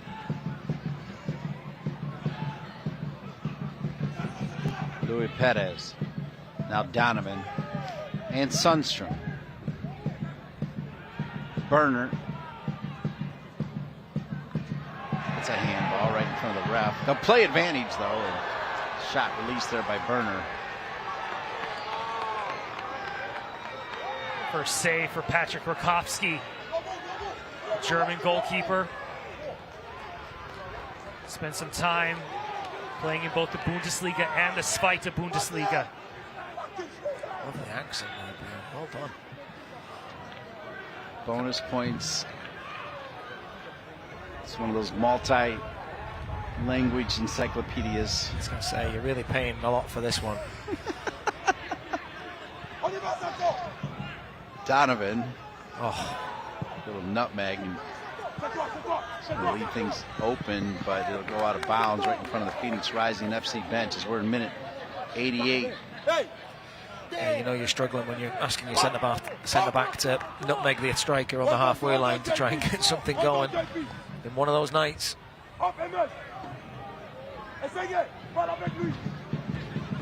North Carolina FC with Rhode Island next Saturday, and then closing out the season at Loudoun United. Yeah, even though this might be a tough result for North Carolina, they got to focus on their two Eastern Conference opponents in Rhode Island and against Loudoun, because obviously with the way that the tiebreakers are dealt with, it's your common opponents and your results are the first thing in the tiebreaker. And right now, North Carolina doesn't have the edge against some teams. They don't have it against Hartford right now. The Loudoun game is going to be big because Loudoun beat them here early.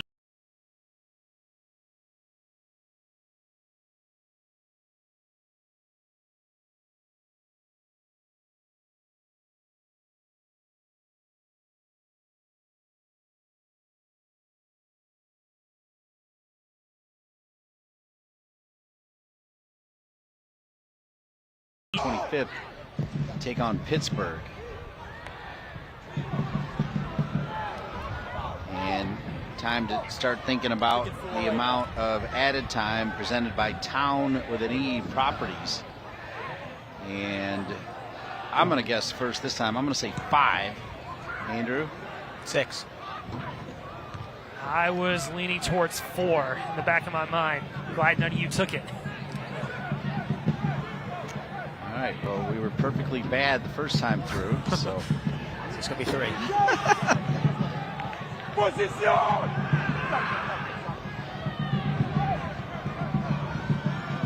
Position!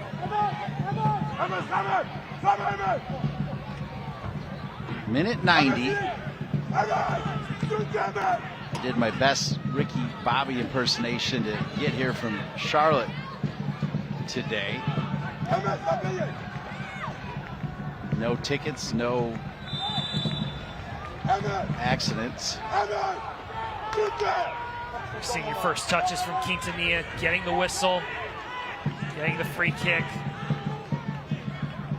Yeah, I love that from the little man. All right, I said 5, and it's the encyclopedia of encyclopedias. What page is that on? It's a predict the future encyclopedia as well. It's AI. Hey, you keep saying that, I might be out of a job. Come on, Louis. What magic have you got in that left foot? Here it comes. Oh! Pretty close. That was almost as good as that wonder goal they scored in the Jägermeister Cup, Andrew. Yeah. He's got that in his locker. It's a bit too much bend on, not enough bend on that, or just started it too far outside. But that left foot, I haven't seen his hammer for a while. When he strikes a ball with venom, like, I don't think there's many players in the USL that can hit a ball harder than he. It's been one of those days.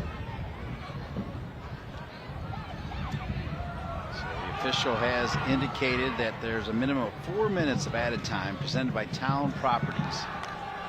Ryan Ware nailed it on the dot. I mean, if you're a Pam Moduka, like, when you leave today, this has been perfection, really. Game plan, performance, work rate, mentality, desire. They got just what they deserve. Now a cock. It's a little bit of a knock. It's that wing-back curse. Again, and immediately Tristan Hodge getting on the jersey. Alcock's still on the ground as North Carolina desperately pushes. Hodge will come on for him. Next opportunity. Burner right now trying to make something happen. Now the referee will look over at Alcock as Hodge will come on. That'll make it easy. Just not sure how you get 4 minutes. Not that I'm trying to nitpick on Brian getting something right, but just the number of subs, number of injuries. I saw him talking to the ref earlier. You know, the goalkeeper taking his time. I think 4 minutes is a bit of a short change. He sorted it out with the ref earlier. That's a good shot by Donovan. Save, though, as it was trying to sneak in the upper near corner. Donovan's going to roll off of it again. Costa always lurking. Here's Olex Anderson Jr. He lets it rip. That's the deflection, and he's going to get it. It'll be a corner coming for North Carolina FC.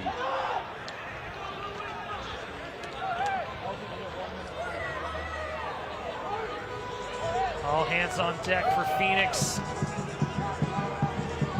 That ball ripped in.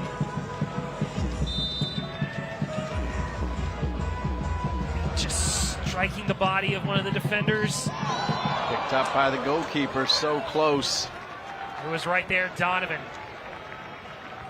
As you said, Andrew, it's just been one of those nights. They can't connect on anything. No. But full credit to Phoenix. They've been full value for their win. I think, like we said, North Carolina, not their night, but Phoenix were due one.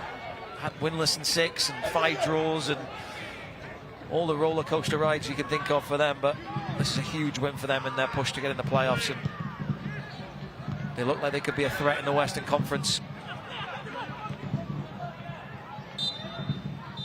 And that will do it. Phoenix Rising FC had not won in quite some time, but they get it done on the road. In impressive fashion.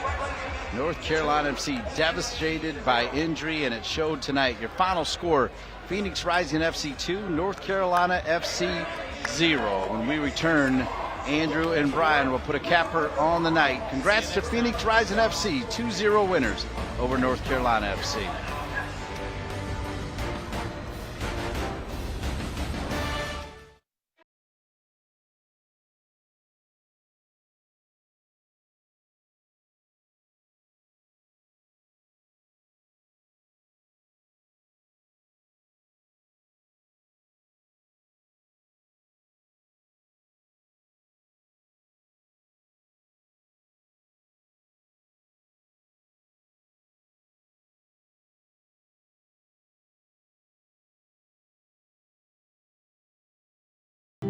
With a family like that to take care of, the two of you have your hands full.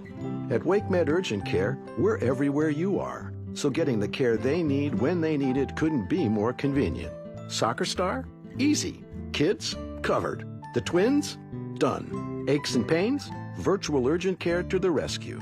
So download the WakeMed All Access app today and take care of everyone in the family, including the two of you.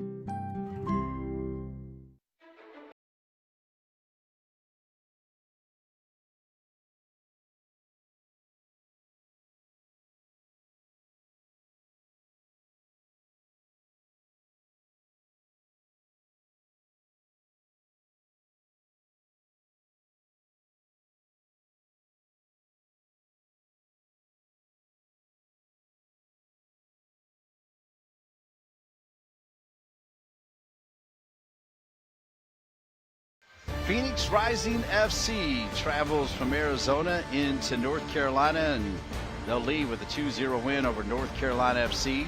Dean Linke with Andrew Tate and Brian Ware. Let's go to work, gentlemen, and show everybody the highlights. Phoenix with a goal in each half.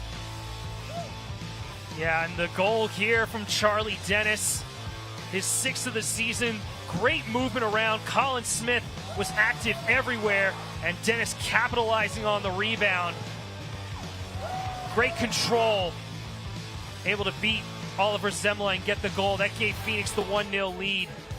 Yeah, in the second half, we'll see here Colin Smith involved again, but it's Darius Johnson 1v1 against Finn Sundstrom. Cuts inside onto his right, back onto his left, and it's a great delivery to the far post. And there's Colin Smith challenging for the ball with hope of Abayeu. And that was it, 2-0. A dagger into North Carolina's hopes to get some points today. Smith, the man of the match, I would say, as you take a look at the stats. Brought to you by Jump. 11 shots for Phoenix Rising FC. And really that leads us to the updated standings where North Carolina FC leaves some points behind. Phoenix Rising will take some, and it's still jumbled up.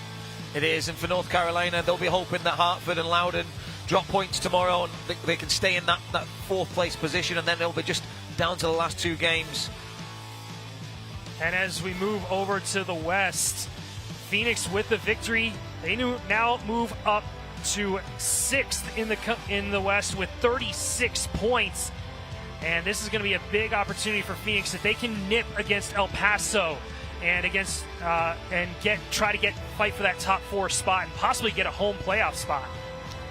All right, that's going to wrap it up for Paul Beam, Mason Curtis, Colin Byersdorf, Ryan Moeller, Tanner King, Bobby Welch, Mark Dry, Chris Walsh, Daniel Bentley, the Encyclopedia, Brian Ware, King Andrew Tate. I'm Dean Linke saying so long from WakeMed Soccer Park, where Phoenix Rising FC are rising in the Western Conference standings. Your final score, Phoenix 2, North Carolina FC 0. This copyrighted telecast of the United Soccer League cannot be retransmitted, rebroadcast, or reproduced without the express written consent of the United Soccer League.